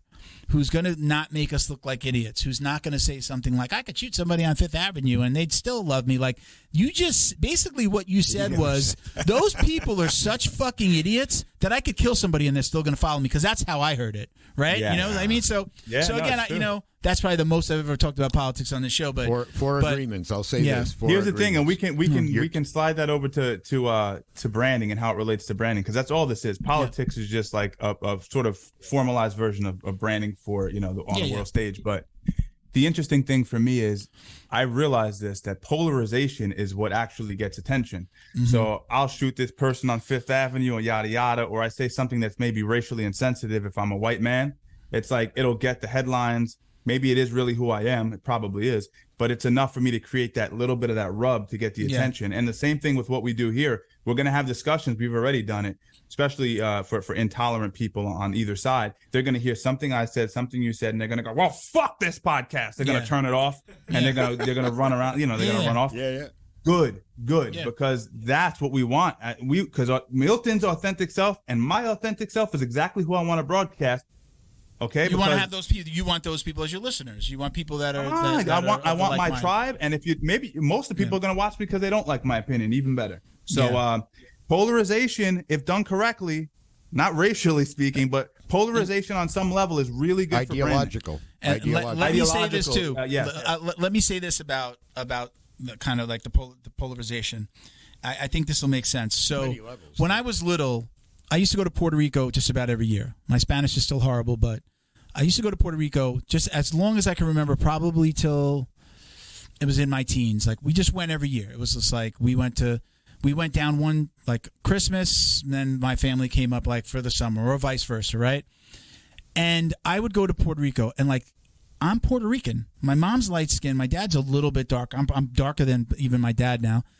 I would go to Florida, and there were like blonde-haired, blue-eyed Puerto Rican women. People, just people. Let's not, who knows what their background is. A lot of Germans in South America. A lot of German. My mom's like grandmother was German, right? Like, she was like, I believe, a German background. When I met my great-grandmother, I sat down with this woman. She was white with blue eyes. Like, this old lady. She wasn't even, like, she couldn't even speak. She was like so old in a home, So I would go to Puerto Rico, and I would see these like blonde-haired, blue-eyed women and men and black people, and I was like, oh, this is all Puerto Rico. It's just like here. It's all of this. But when I was in New York, like, I was what mostly like most Puerto Ricans look like me, or at least most Puerto Ricans, you'd be like, oh, that guy's Puerto Rican. Really, right. It was Dominicans and Puerto Ricans on Long Island, and everybody was Puerto Rican, right? Like, they just called you Puerto Rican. So, like, that's all I even saw were like people that looked like me, and then I'd go there and I'd be like, oh my God, they just speak Spanish, but look at this whole rainbow of people. Like, it's so different. So let me ask you: are all white people the same then? What's because that? Everybody absolutely. So wait, I was going somewhere. I was going to go somewhere with that. I was going to go somewhere with that. I've heard some of the most racist stuff from like my grandmother. Like, my sister was dating like a dark-skinned Dominican guy when she was a teenager. Yeah.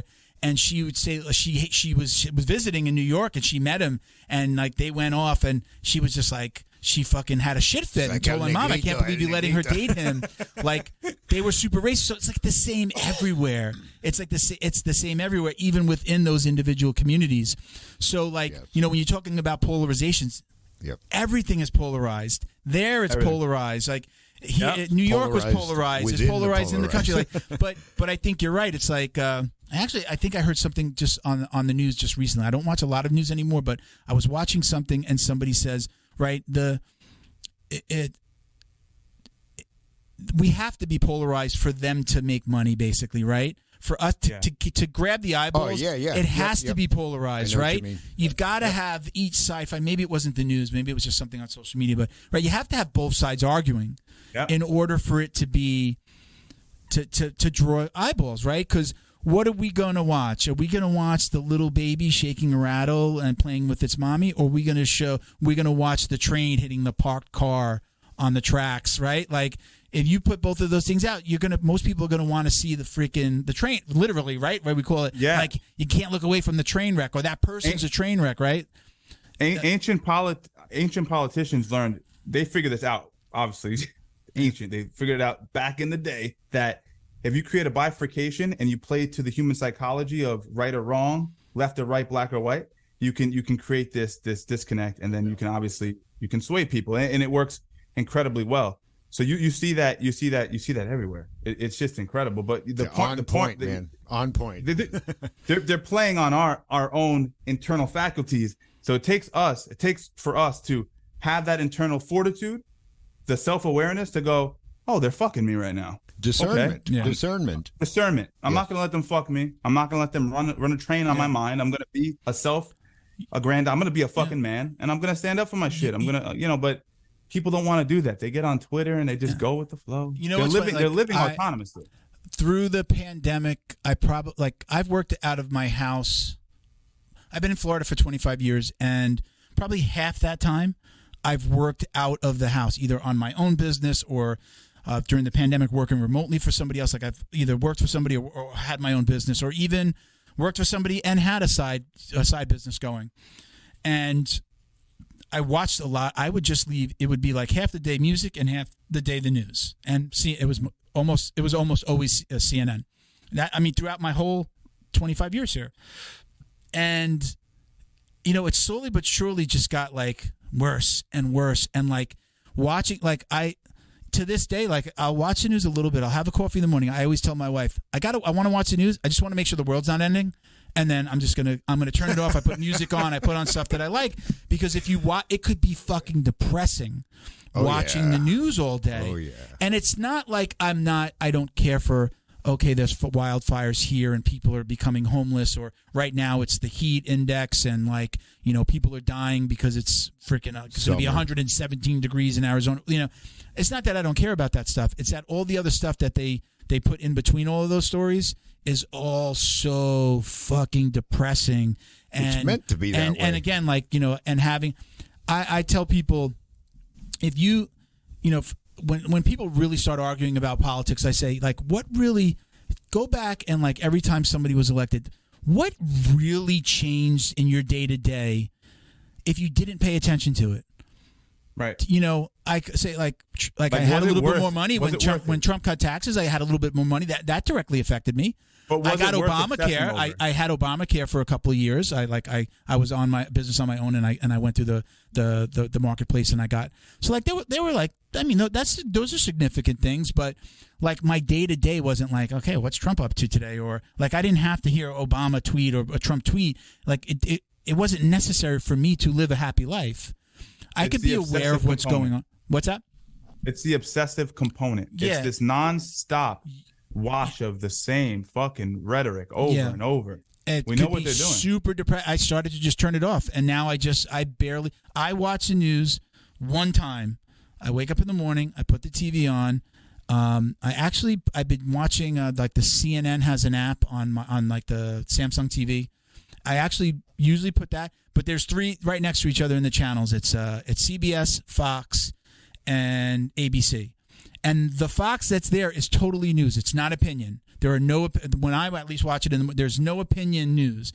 It is news. So I would always be like, I'm never going to watch Fox. It's all opinion, and it's so right, or it's so to the right, and yeah. And no, they're actually showing stories, and it's not their opinion. They're just talking about this is what's going on in the world. And on these apps, I found that CBS, they maybe kind of, you can see that they lean left a little bit, but like the other ones, it's like, again, with Fox, I find myself leaving that one on because it's not the Fox News, it's this Fox News app, and the news is just the news, so it's like bearable.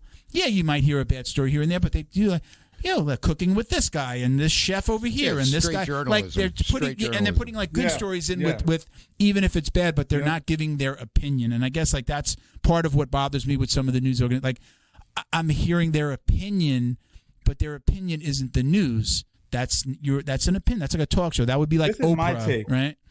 I'm a broken record, Milton. This is my take, and this is for anyone who might have a similar disposition to me. Who gives a fuck?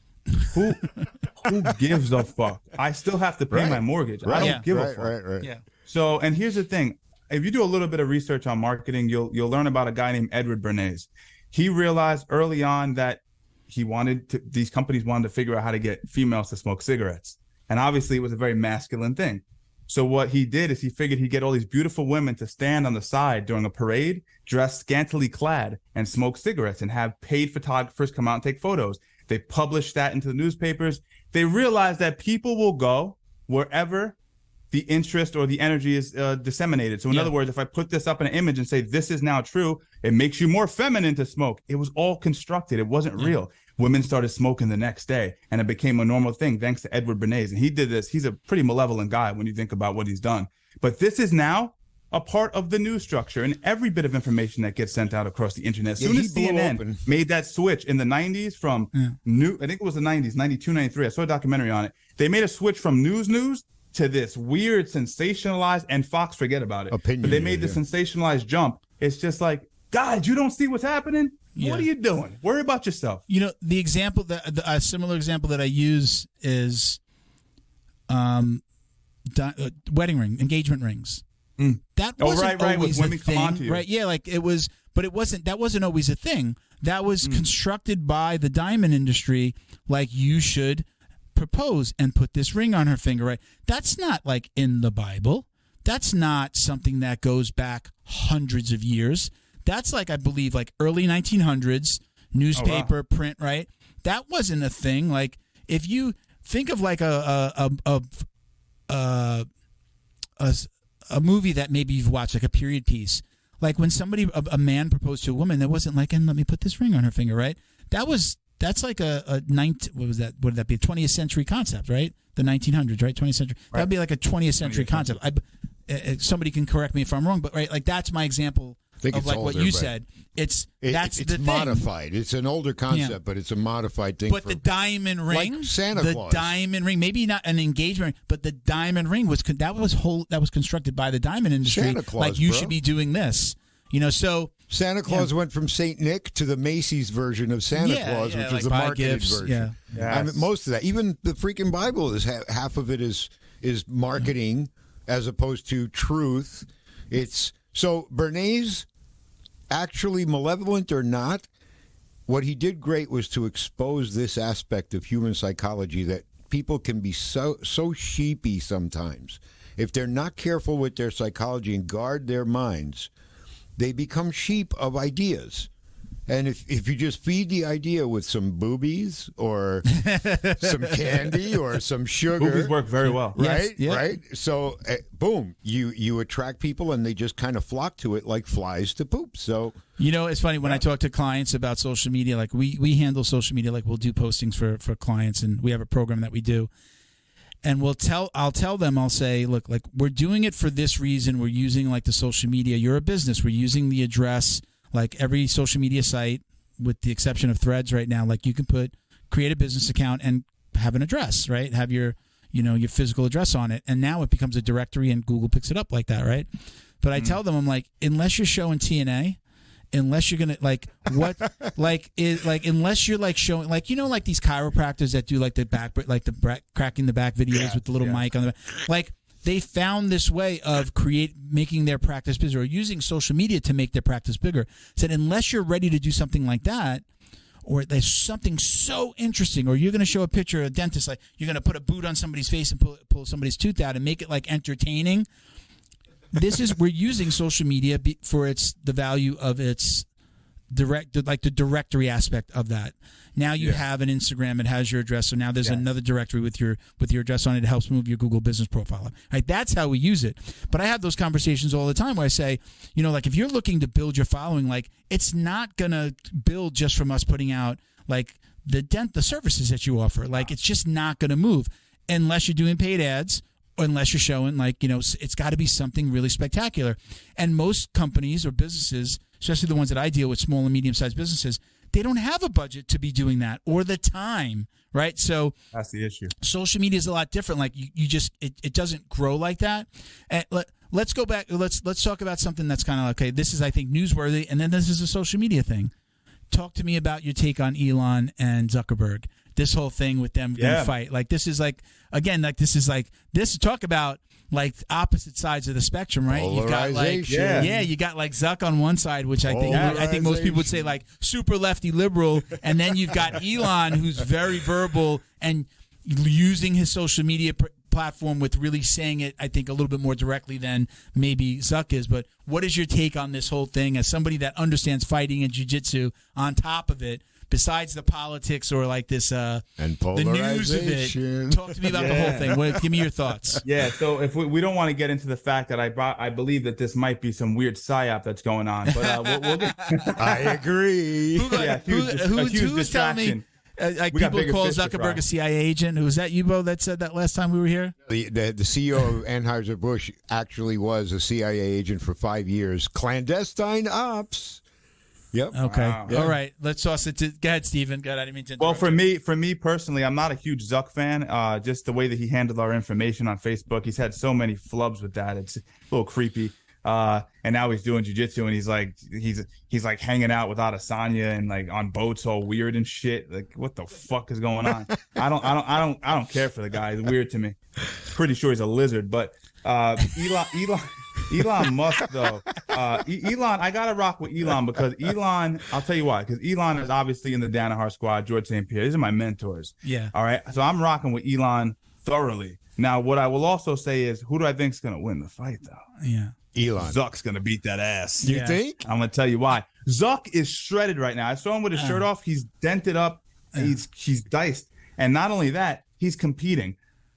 Musk, no offense, Musk, you're looking fat. You're all out of shape. You don't look conditioned. You're probably way older. Drinking. You got 900 kids. Yeah, it's like everything's all over the place. He has too many moving plates. So if it was me, if I'm voting, I'm going to put my money down, even though I definitely ride with Elon over Zuck. Zuck's going to win. Zuck's going to beat him. I think Zuck, but do you think that it would actually ever happen? And do you think it benefits anybody? Reptilians are strong. No, it's complete. It's two billionaires playing with our attention. Like, I don't give a fuck what you guys do, man. Like, you want to make believe you're a martial artist for a few weeks? You're bored of being a billionaire? Okay, cool. Tell me though that I don't know if it was the very first response, but Zuckerberg's response. Do you know what his response was? No. Basically like this, like Elon said something or maybe started training. He said something about fighting, and what Zuck send location. Yes, yeah. Which was who? Do you remember who did that? No. Elon. Oh yeah, no. Khabib Nurmagomedov had said that to Conor, right? Conor was talking all that shit online, and like in what would be broken English, I guess, or like send location, send location. So the fact I would ride with Zuck, not because of the politics of it, not because of who he's training with, because I have in my mind, unless somebody, maybe somebody told him to say that, the fact that he knew that and what that meant, and the fact, like you see him at the UFCs now, like I did that one closed session at the Apex, I guess, for him. I think there's something behind that, though. I think they're developing like the AI. Well, I think they're doing. They were trying to develop like some AI or some virtual reality stuff, maybe to watch fights, like they've been doing with them. Cool. I think maybe they did that close thing to be able to do something to kind of test or work on something that they haven't told us about yet. But the fact that he said that and he knew what that meant, if he really truly did, that's why I would ride with him, because I feel like he's a fan. He's training. He's not just training in one discipline. He's throwing hands. He's doing jiu-jitsu. He's in good shape. Like you said, he's competing. Hats off to. And imagine showing up at a competition, you're Mark Zuckerberg, and pretty much half the population hates you. We know in the jiu-jitsu world, people happen to lean a little bit more conservative, right? Where there's a lot of gun nuts and cops and military, right? It just leans a little bit one way. To show up and to get on the mat and for people to be like, you really put yourself out there, because if you fucking shit the bed, the internet's never going to let you fucking live that down. And that's why I don't think they'll ever fight. Because from a PR perspective, it's somebody loses tremendously. Like you're going to lose, you're going to lose market share, market cap. Your stock is going to go down. You can't do it. You can't. You would lose. It's a PR person's. It's a nightmare scenario, because if you lose, you are now the joke of the internet. And then how you lose? Imagine Zuckerberg holding Elon, and Elon's getting choked out, and there's spit drooling down. That's going to live forever. It's a PR fucking person's. It's a nightmare, and they would be stupid to do it. Yo, Mid-Journey, that image.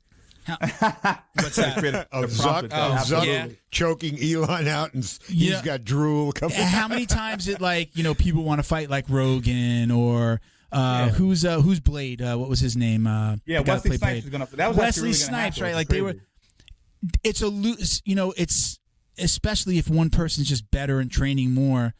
It's a lose for the other person, because you're walking into a situation where you're going to lose. This isn't a hey, you don't lose, you learn situation for the normal guy. You lose. You lose a lot of face. You lose fucking followers, money. Again, if you own a company, people might people might be like, fuck it, I'm going over the threads if Elon loses. I'm really gonna fuck Twitter, right? That could happen. Even if they like Elon, it's no one wants to be associated with a loser. It's just human nature. Yeah. So I understand that. But for me, it's I see two guys that have a boatload of money. They obviously have really high intellects. They were able to navigate their way financially through creating problem solving for millions, billions of people. That's awesome. But I'm not going to entertain your little all right, I'm going to seem like a fucking contrarian on this podcast, but you're playing with new toys. I've been doing this my whole life, bro. Yeah. To me, I've been sacrificing my body my whole life. I'm not going to sit here and watch you guys fucking. What about in 5 years? You know what it takes, 5 years? Now you're a purple belt? Oh, you've paid your dues. Yeah. Absolutely. The guy, now you'd be wait a minute, this guy's, you start seeing some cauliflower, you're going to be like, all right, this guy's seen some shit now. Here's the thing with Zuckerberg that no one's talking about. Dude, he's rolling with paid people. Yeah. No one's going with him. He's in a closed environment. Why are we sucking this guy off? He's rolling around, and people aren't choking him, and he's ending up on top, and everyone's laughing. It's that's not how you get better. Well, we know when we look at that, they're letting him advance. They're letting him I'm here to kind of maybe I'm not going to let you choke me out. I'll let you. I also heard rumors. I also heard rumors that he made a stink at the tournament over I didn't get a point. And regular people make this whole thing too. Regular individuals complain about points that aren't awarded properly and all that. But he threw a little bit of a hissy fit. So it's my whole thing is this. I think it's cool. Kudos to you. It takes balls to be a billionaire with that kind of attention on you. It must have been a pressure cooker to go out there and compete. I'm not minimizing that. What I'm saying is you already won life. Why are we my attention span for it is so minimal. I'm 30-something years old. I'm going to say I respect the fact. I respect anybody that tries to get out there. Let's see how long they go. I think Zuckerberg, he's younger. He has the ability to stay longer. You know what? So to get older, you just talked about being hurt. I'm 50. I'm I wake up in the morning and it's just okay, start to roll over. Okay, what's going to hurt this morning? I wake up, I have a cup of coffee. I said a cup of coffee, the news, and I'm massage gunning my whole body. And I don't do it with the nice little round piece anymore. I do it with the fucking trying that spike piece to fucking get into places. I do my whole body while I'm watching, having that coffee. Then I sit down for some breakfast and get started on work because everything fucking hurts. So I know Elon to start now. Hey, jiu-jitsu's for everyone, but it's really difficult to have longevity when you start so late. What if? It is. And then you've got Zuck, who's younger, and again, he's competing. Look at the shape that he's in. What if this is a secret industry kind of thing going on where, the Gracies and the big hitters in jiu-jitsu are working with Elon and Zuck to promote jiu-jitsu through this whole thing, That would be they'll never actually fight. I love the fact that the thing that I love, the thing that That's I do true. almost every day is at the center of all this. That's a really love good it. point, I'm but like, I there's diminished a little bit. this spotlight that's on it, and it's not just like, it's like people keep on talking about they're going to get in a cage. Like nobody's saying like, oh, they're going to do a jiu-jitsu match, but we know kind of like in our world, But like it's about the base of it, They're gonna roll around. Yeah, they're going to wind up rolling around. They're going to wind up in a jiu-jitsu situation. So we know, like, as jiu-jitsu practitioners, like, oh, this is fucking awesome. Look at the light that they're shining on this. It's going to be funnier than Mayweather and McGregor, though. Oh, I mean, that was just fucking crazy. This is if they fought now. You know, we've all seen those fights of two people that are completely like don't belong in the ring. Yeah. You know, you go to your fucking. You just like all technique goes out the window, and then you just start fucking like throwing punches to survive. So American I saw beer belly. Elon put a tweet out. Where he went. He said, "Well, I did a little bit of judo, I did a little bit of whatever," and then he said, "In some street fight defense." I was like, "Get the fuck out of here!" I love. I got to jump over the Zuck side after that tweet. That was a painful tweet. We all know, and no offense, Bo. Like everyone. We know when somebody comes to us. If I went to you and I was just like you're truly an MMA guy. You've done boxing. I did a little bit of Muay Thai for a couple of years when I first started jiu-jitsu. We had a Muay Thai class, and then we did like some MMA class. They really called it, right? You're doing you throwing hands, takedowns, and use your jiu-jitsu. So like when somebody comes into the gym or something and it's like, oh, what have you done? Like everybody's done some karate when they were a little kid. Everybody's done some taekwondo. When they tell me that there's this little thing, and even if we don't show it on our face, in our mind is smiling. Our mind's going, oh my God, I'm about to fuck this guy up so bad. And really, let's see what he thinks when he's done here. There's that thing or somebody that says, oh, I had a lot of street fights, or I see red. Like those are all little things. I see red meme. Yeah. Those are all things that we go, get on the mat. Let's get you on the mat. And unless you practice how to fight, even if you fought at some point in your life, if you don't practice it, it's a skill. It's a skill that you can lose. It's a skill that you have to refine again. That you have to, you've got to dust off those gloves and put them back on to kind of get that feel again. Because if you're somebody who trained for 25 years and then stopped for 25 years. And then, you're fighting somebody who's just been training for 5. That guy's going to give you a hard time. He's actively training. His that like we call like invisible jiu-jitsu, or the muscle memory, right, is really what invisible jiu-jitsu really is. It's the muscle memory. Like it's just happening without you really realizing it sometimes when you're rolling around. Autopilot. Like, your body goes, oh, I know where I am, and I'm rolling and you're pushing.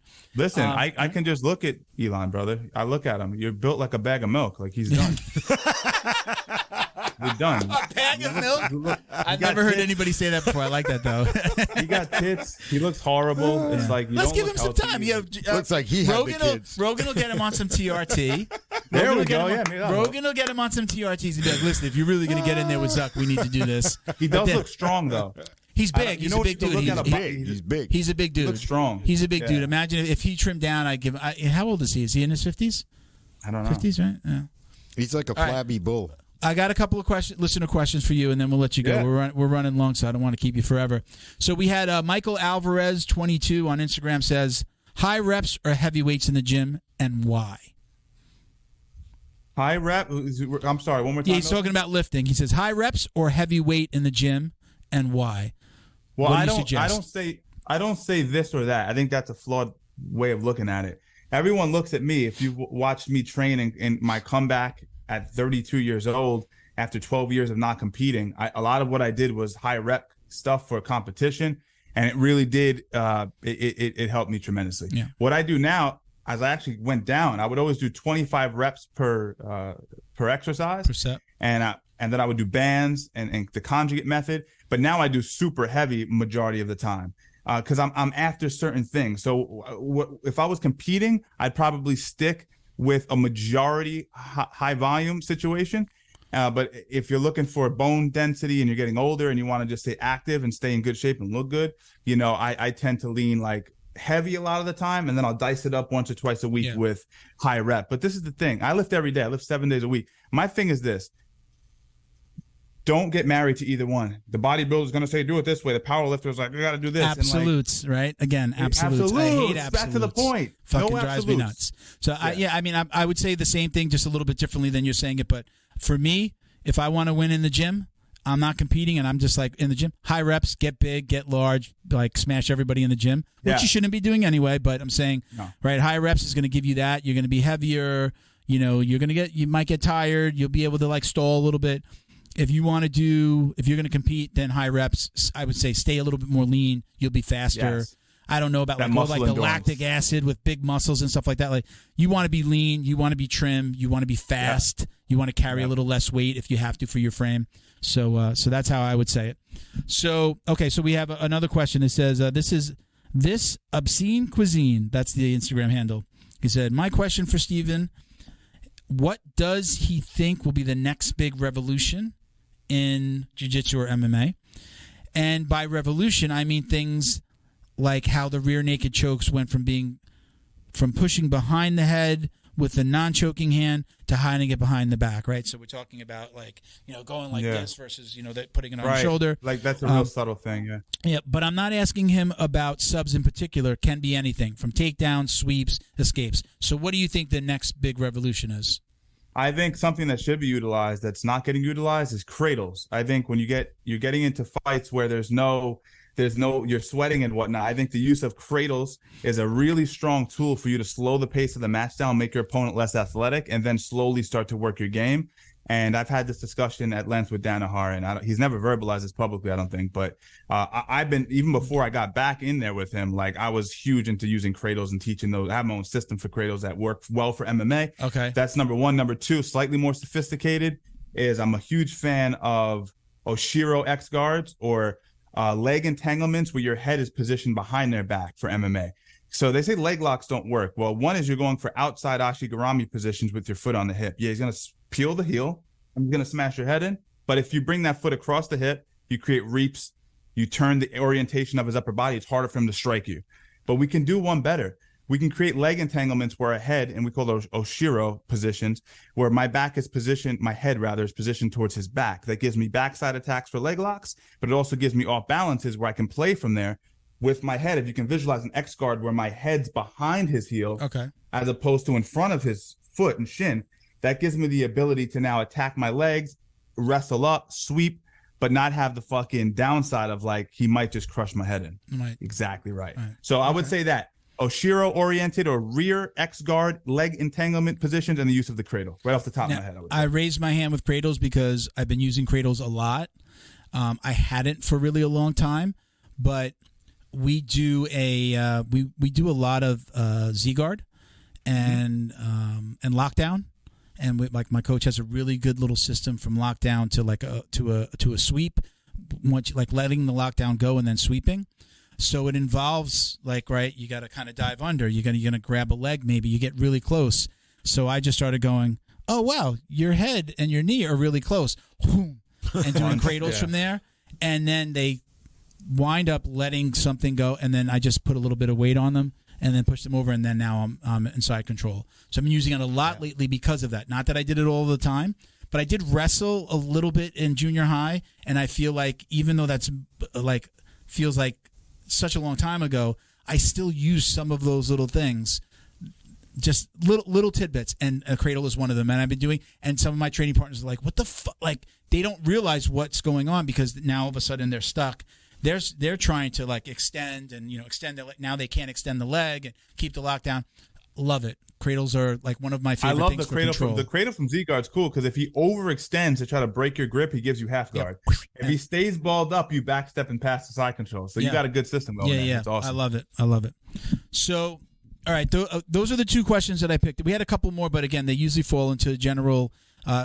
I don't know if we were doing this when you were with us originally, but we weren't. We do this. We have a segment called The Drill Down. That's our super, our sound effects. So we have like some of the general questions that people ask. I probably had a couple. We didn't call it the drill down. I probably did this with you. So I'm just going to go down kind of like some of the most frequently asked questions. And, we can go a little faster through these, or you can elaborate, completely up to you.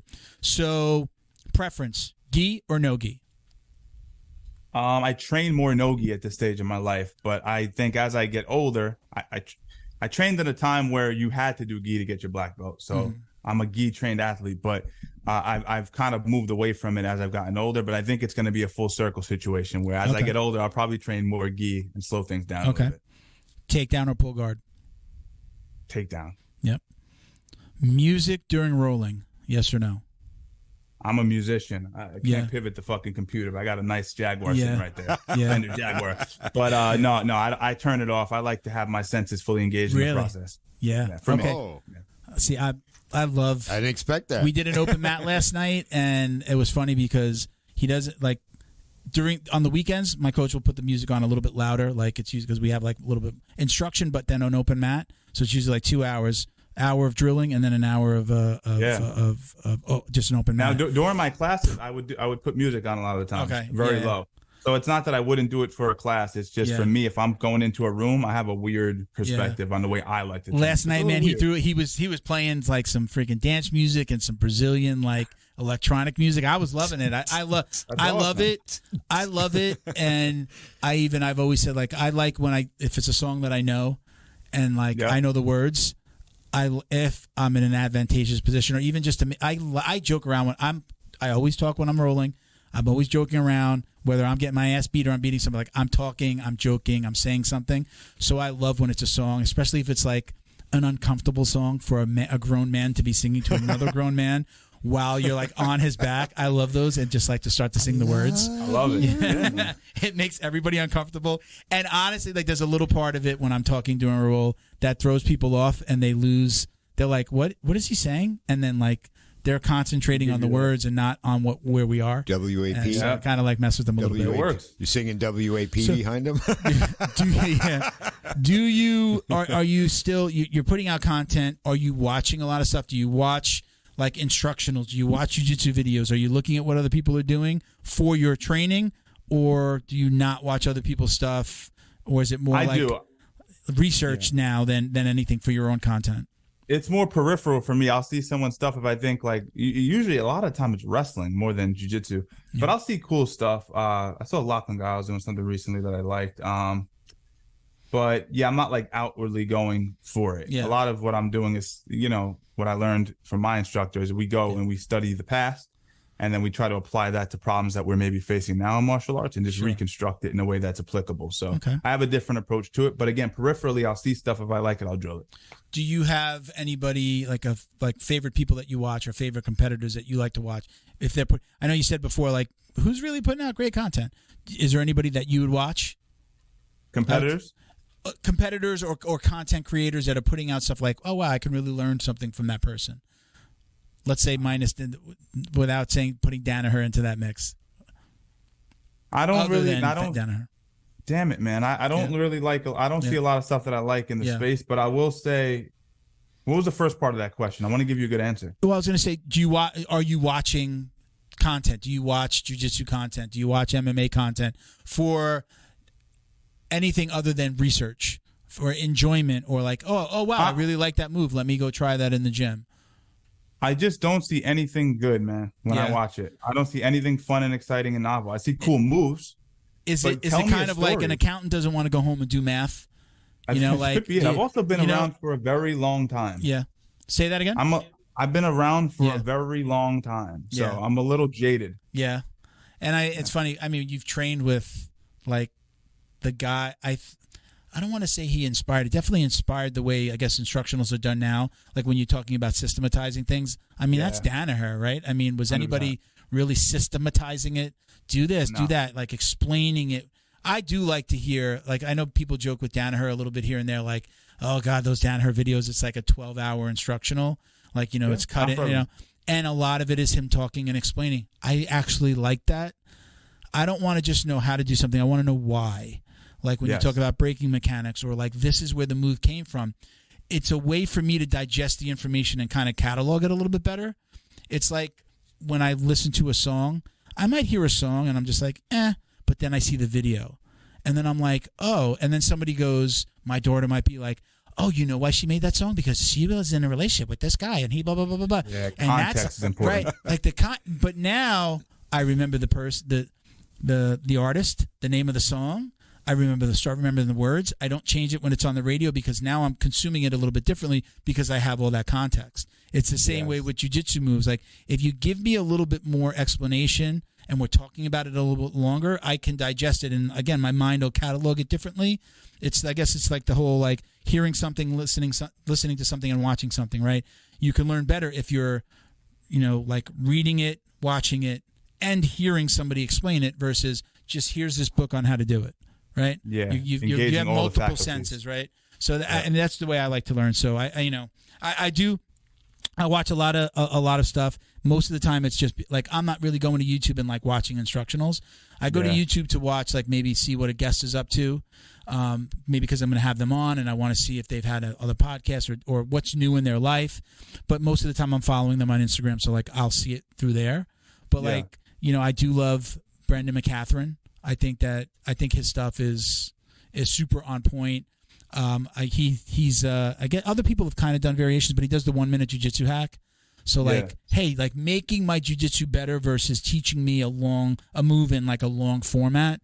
Mm-hmm. I love when he shows me something like, hey, when you're doing your lockdown, hey, if you do this, like that's what I like. So I like consuming him in those smaller bits, partially because again, the whole way that I learn, I want to hear it. I want to see it. I want you to tell me about it, but then I also want to do it. Then I have to go train, like do it.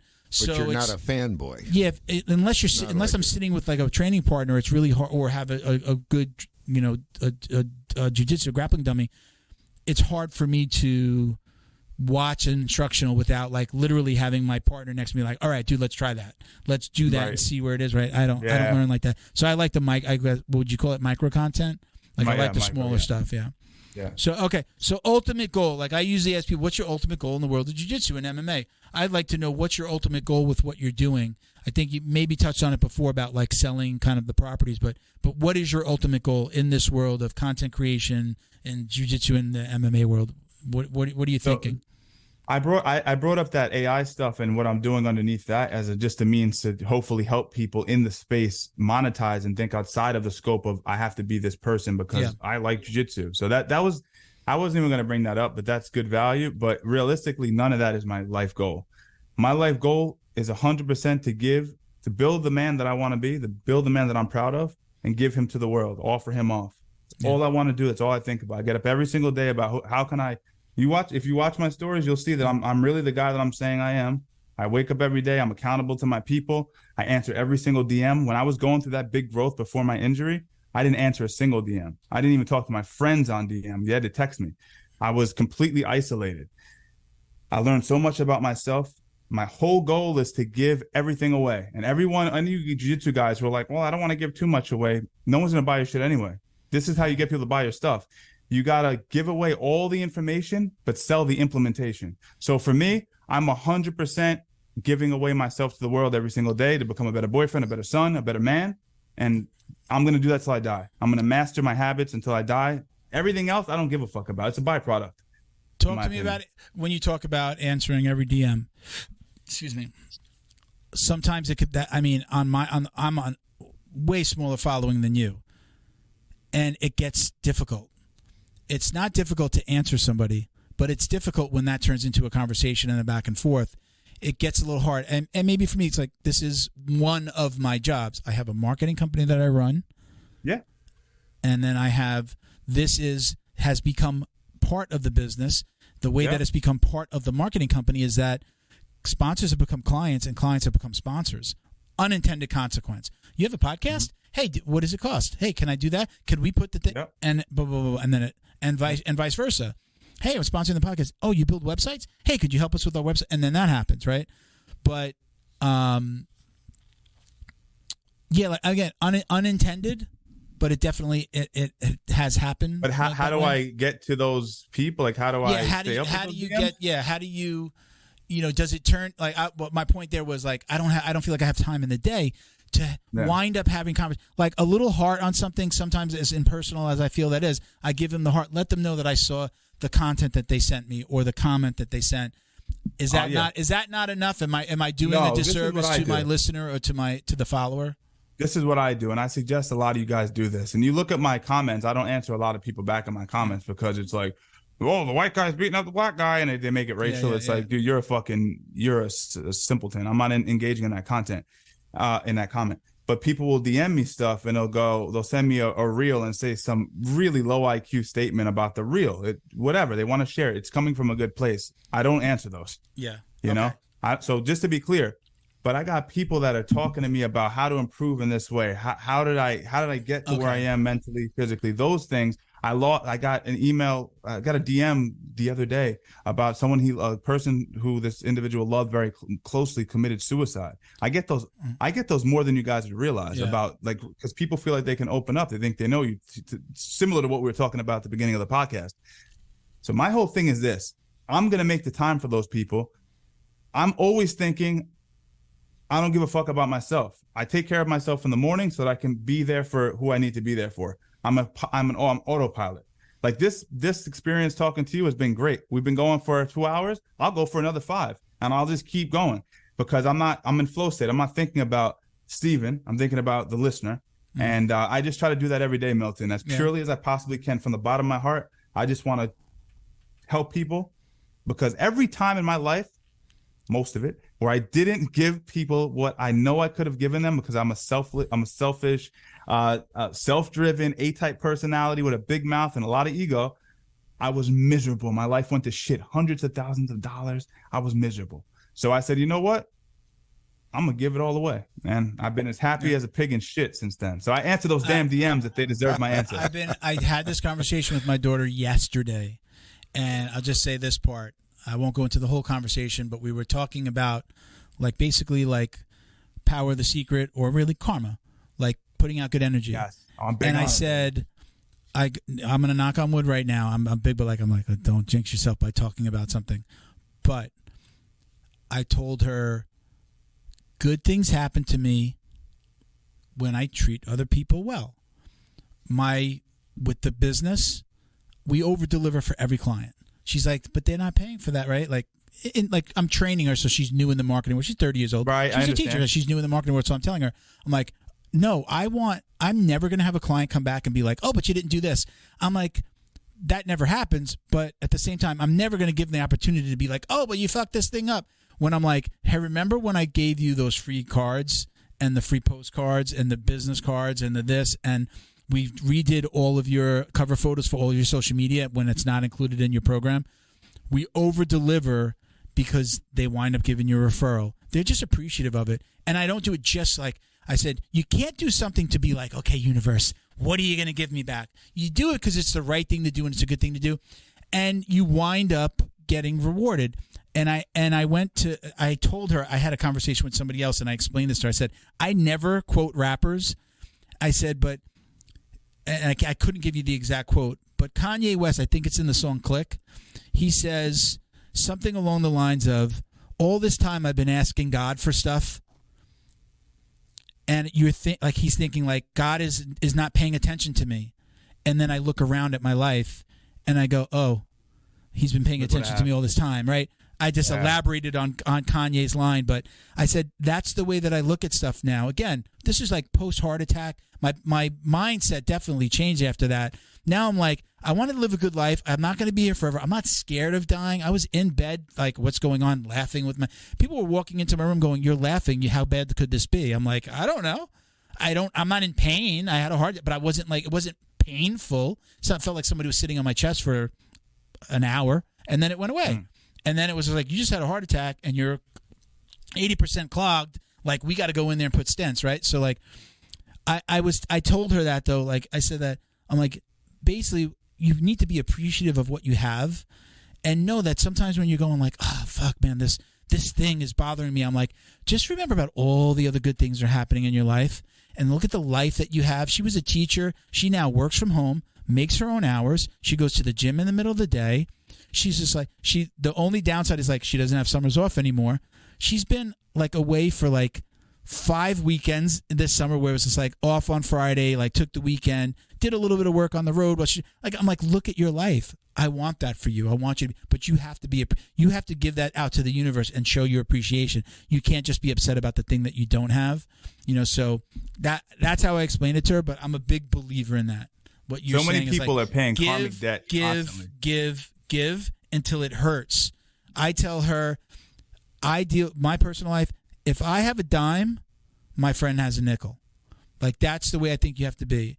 It may be like, my friend needs it. Like, if I have a dime, my friend has a dime. You could almost say, if I have a dime, my friend has a nickel. I will give you the shirt off my back. I've learned that from other people that have done things for me.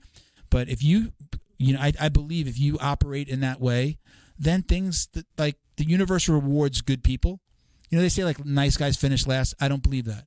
I think the universe rewards people when you're being good or you're good to other people without expecting a reward. It winds up coming, and you might not always realize. Sometimes we need a brick house to fall on us, but you got to remember the little things. Like, I tell her, like, you're working from home. You're going to the gym. When she goes to the gym in the middle of the day and she tells me that, I'm like, I smile. I'm like, it's nice, isn't it? It's nice to just take off an hour or two or go work with your friend at a Starbucks and sit and chat while you guys are working on your computers because you both have this freedom. Remember that stuff when you're thinking about, like, oh, I don't have this, or I can't go here, or I don't have enough money, right? Think about those things. So I absolutely preach that. Give till it hurts, and worry about yourself last, because it will come back. People need to figure that out. Karmic debt is a real thing, and we live our lives and we do things that are, not necessarily conducive to the person we want to become, and we wonder why our lives in shambles or our health's in shambles or, things of that nature. Boom. It's so important.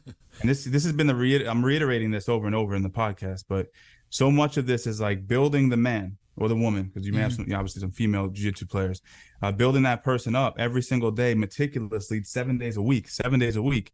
And then karma really kicks in, because you don't want to do anything but help people, because you've done so much to help yourself.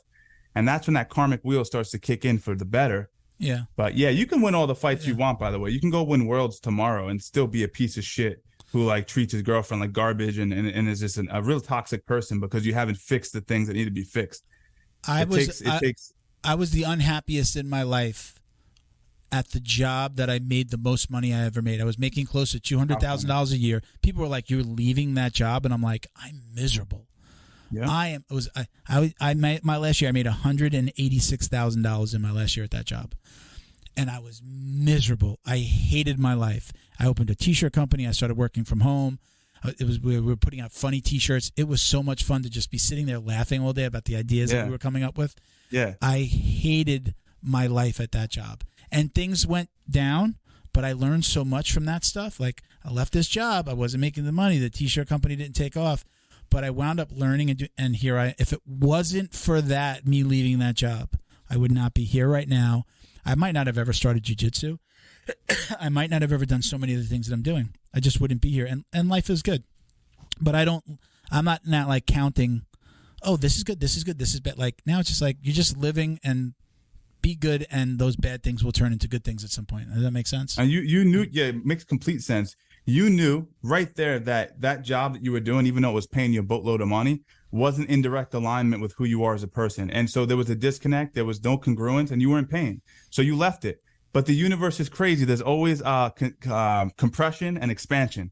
And that's what your online career is going to be. That's what your jiu-jitsu career is going to be, your money making. And what you just said, it went down for a while, but then it started to come back up. And guess what? It'll go down again. Yeah. But as long as you're raising that watermark gradually over time, you're going to be happier than you were with that big paying job. But also, you're going to be a more defined, nuanced person. You got to learn. You do have to learn from like in jiu-jitsu. I guess let's take it back to jiu-jitsu when we say you don't lose, you learn. I mean, that goes to the same thing in what I just described. I lost, and in the moment, I didn't know that I was learning. I was just like, fuck this, like, fuck my life. Like, I had somebody hand me the DVD, the 1 hour DVD or 1 hour or so of The Secret. It changed my life because I realized the energy that I was putting out was the energy that I was getting back. If you're an asshole, you're probably going to have asshole friends, right? 100%. Or, if you're a good person, you're probably going to be attract good people.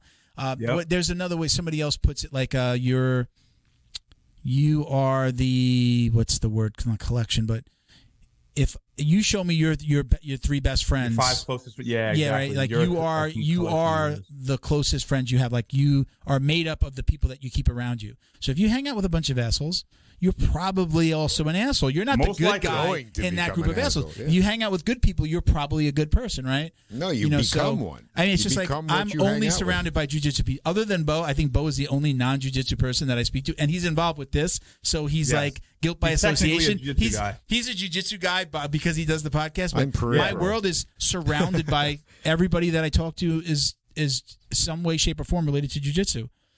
My wife it's true, does man. do jiu-jitsu, you know? What you said is spot on. I think the ancients already knew it, but the universe is a mirror. It reflects your external world is a reflection of your internal state. So, like you said, if you're a piece of shit, your friends are a piece of shit. But this is the funniest thing. They're always like, Tom's a dick, right? Tom's a real asshole. And they think they're like the righteous one. It's like, no, motherfucker. You're just as bad, if not worse. And you're just ignorant to the fact.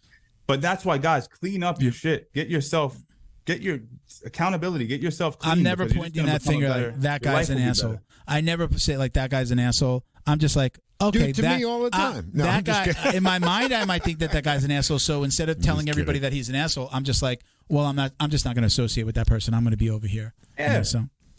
All right, listen, we're going to end it there. Oh, wait, we got to ask you the most important question that we always ask. Dun, dun, dun. So, I don't know if you remember, we always talk about this. Do you know the question? I think you know the question. I know, it's coming. Do you or do you not wash your jiu-jitsu belt? Now, just to be clear, for a lot of my years coming up, I did not wash my jiu-jitsu belt. I did not. But you got to grow up, guys. You got to mature. And do I wash it every single time I train? Of course not. I'm not a psychopath. But what I will do is, it starts to get a little rancid and it starts to get damp. Yeah, but I'm going to do one better because everyone knows the answer or they don't know the answer. But let me tell you something. This is what you guys got to start doing. Clean your fucking jiu-jitsu bags, you filthy animals. Clean your bags. Because here's the thing. Staph infection is brewing in that thing. And I know so many people like, I cleaned my gi. And then you put it back in the bag that has all the bacteria in it. We got something. So your shit is completely washed. And you need to wash your shit. Early on in the podcast, we had this company send us these things. We wanted them to be like, it was early on. So we were like, hey, give us some money too. Like, sponsor us. I still have it. I still use it. It's called the Stinky Bag. They have different sizes. Yeah. It has a zipper at the top and a zipper at the bottom. You open it up. Facts. When I leave jiu-jitsu, when I come off the mat, I take my gi top and my belt and I put it in that bag. Sometimes I change. Sometimes I leave my gi pants on, jump in the car. I actually put a towel down and I jump in the car and I go home and then I take it all. That Stinky Bag, I close the zipper on the top, but when you open the one on the bottom, this mesh bag falls out and there's your stuff. I usually take the gi top out, but I'll leave in, like, if I have a knee brace, like a knee brace, my belt, so that when I do wash it, I wash it in there. Especially like if you're watching like with gi shorts and things like that. So like I always hang everything to dry, but like I maybe throw in something with Velcro on it, or my wife has her boxing wraps. And they have the Velcro on it, so putting it in that bag, it doesn't get stuck to everything, but you just wash it right in that bag. So for like the smaller stuff that I put in there, I leave that in the bag. I always take the gi top out because it's folded up. It's not going to get really clean in my mind, so I throw that out. But that's what I at least take it home like that. So then I take that whole bag and put it inside of my gym bag, so it's actually clean. So I still like that. They didn't sponsor the show, but Stinky Bag, check them out. It's kind of cool. They came out like during COVID, I think is when they picked up. At least that's when we got with them, because they were like scrubs. They were telling doctors and nurses, use this bag, put your scrubs in there. If you're leaving, if you're changing at work, put your scrubs in there, and then just throw the whole thing in the wash, so that you're not handling that when you get home or bringing that into the house, and keeping your stuff on. Put all your scrubs in the bag, and then just plop the whole bag in there. So anyway, all right, so. They just got free promotion. You guys better start paying. Yeah, right. Let's do it, man. So, thank you. I don't know. Are you working with anybody? So I always give the guests a little bit of time. If you want to shout out anybody, say hello to anybody, sponsors, thank anybody. This is your time. Yeah, well, you guys know I'm on Steven Strangles all over the place, or Steven Strangles people. I have a newsletter called the Fight IQ Report. It's completely free. I put out both psychological, the mental components and aspects of not just fighting, but being in life in general, being specifically catered towards men. I also obviously cover the physical side of techniques and whatnot. I think you're going to hear me be real humble right now, but I believe I have one of the best newsletters in the fight game. And yeah, give it a look. I saw it on your Instagram when I pulled it up. If they go to your Instagram, click on your link tree, and it's right there. They can get over to your YouTube, see your latest videos, but it also had the link the Fight IQ report. Fight IQ report. And I also give you guys free ebooks. I got like a free Mike Tyson ebook, and I got so much cool stuff, free value, just giving it away. So check it out. All right, brother. Don't hang up. I'm going to come take some pictures with you by the screen real quick for promo and for the announcements that we put out. But I appreciate you coming on again, man. Thank you. It's always a pleasure. You're always welcome.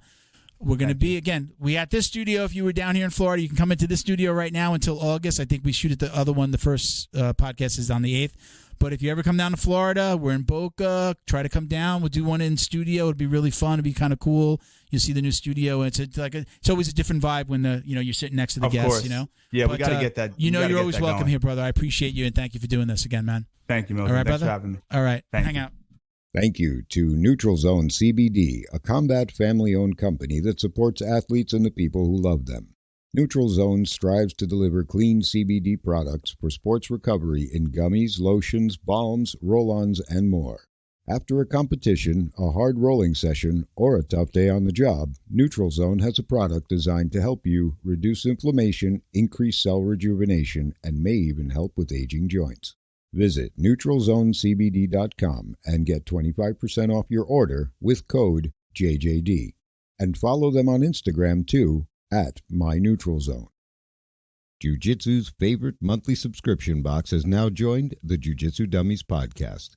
The BJJ box is delivered to your door filled with premium jiu-jitsu and grappling apparel, equipment, supplements, supplies, snacks, and more. The crew at the BJJ box find the best in the world of jiu-jitsu and guarantee every box to be worth more than the cost.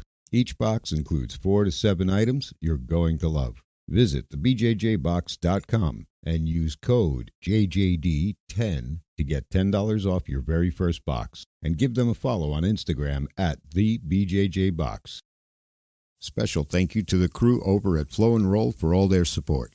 Flow and Roll is renowned for their incredible no-gi rash guards, shorts, and leggings. Flow and Roll has quickly become the premier custom apparel provider for academies big and small throughout the United States. Reach out today to discuss your custom order and ask about their incredible pre-order program.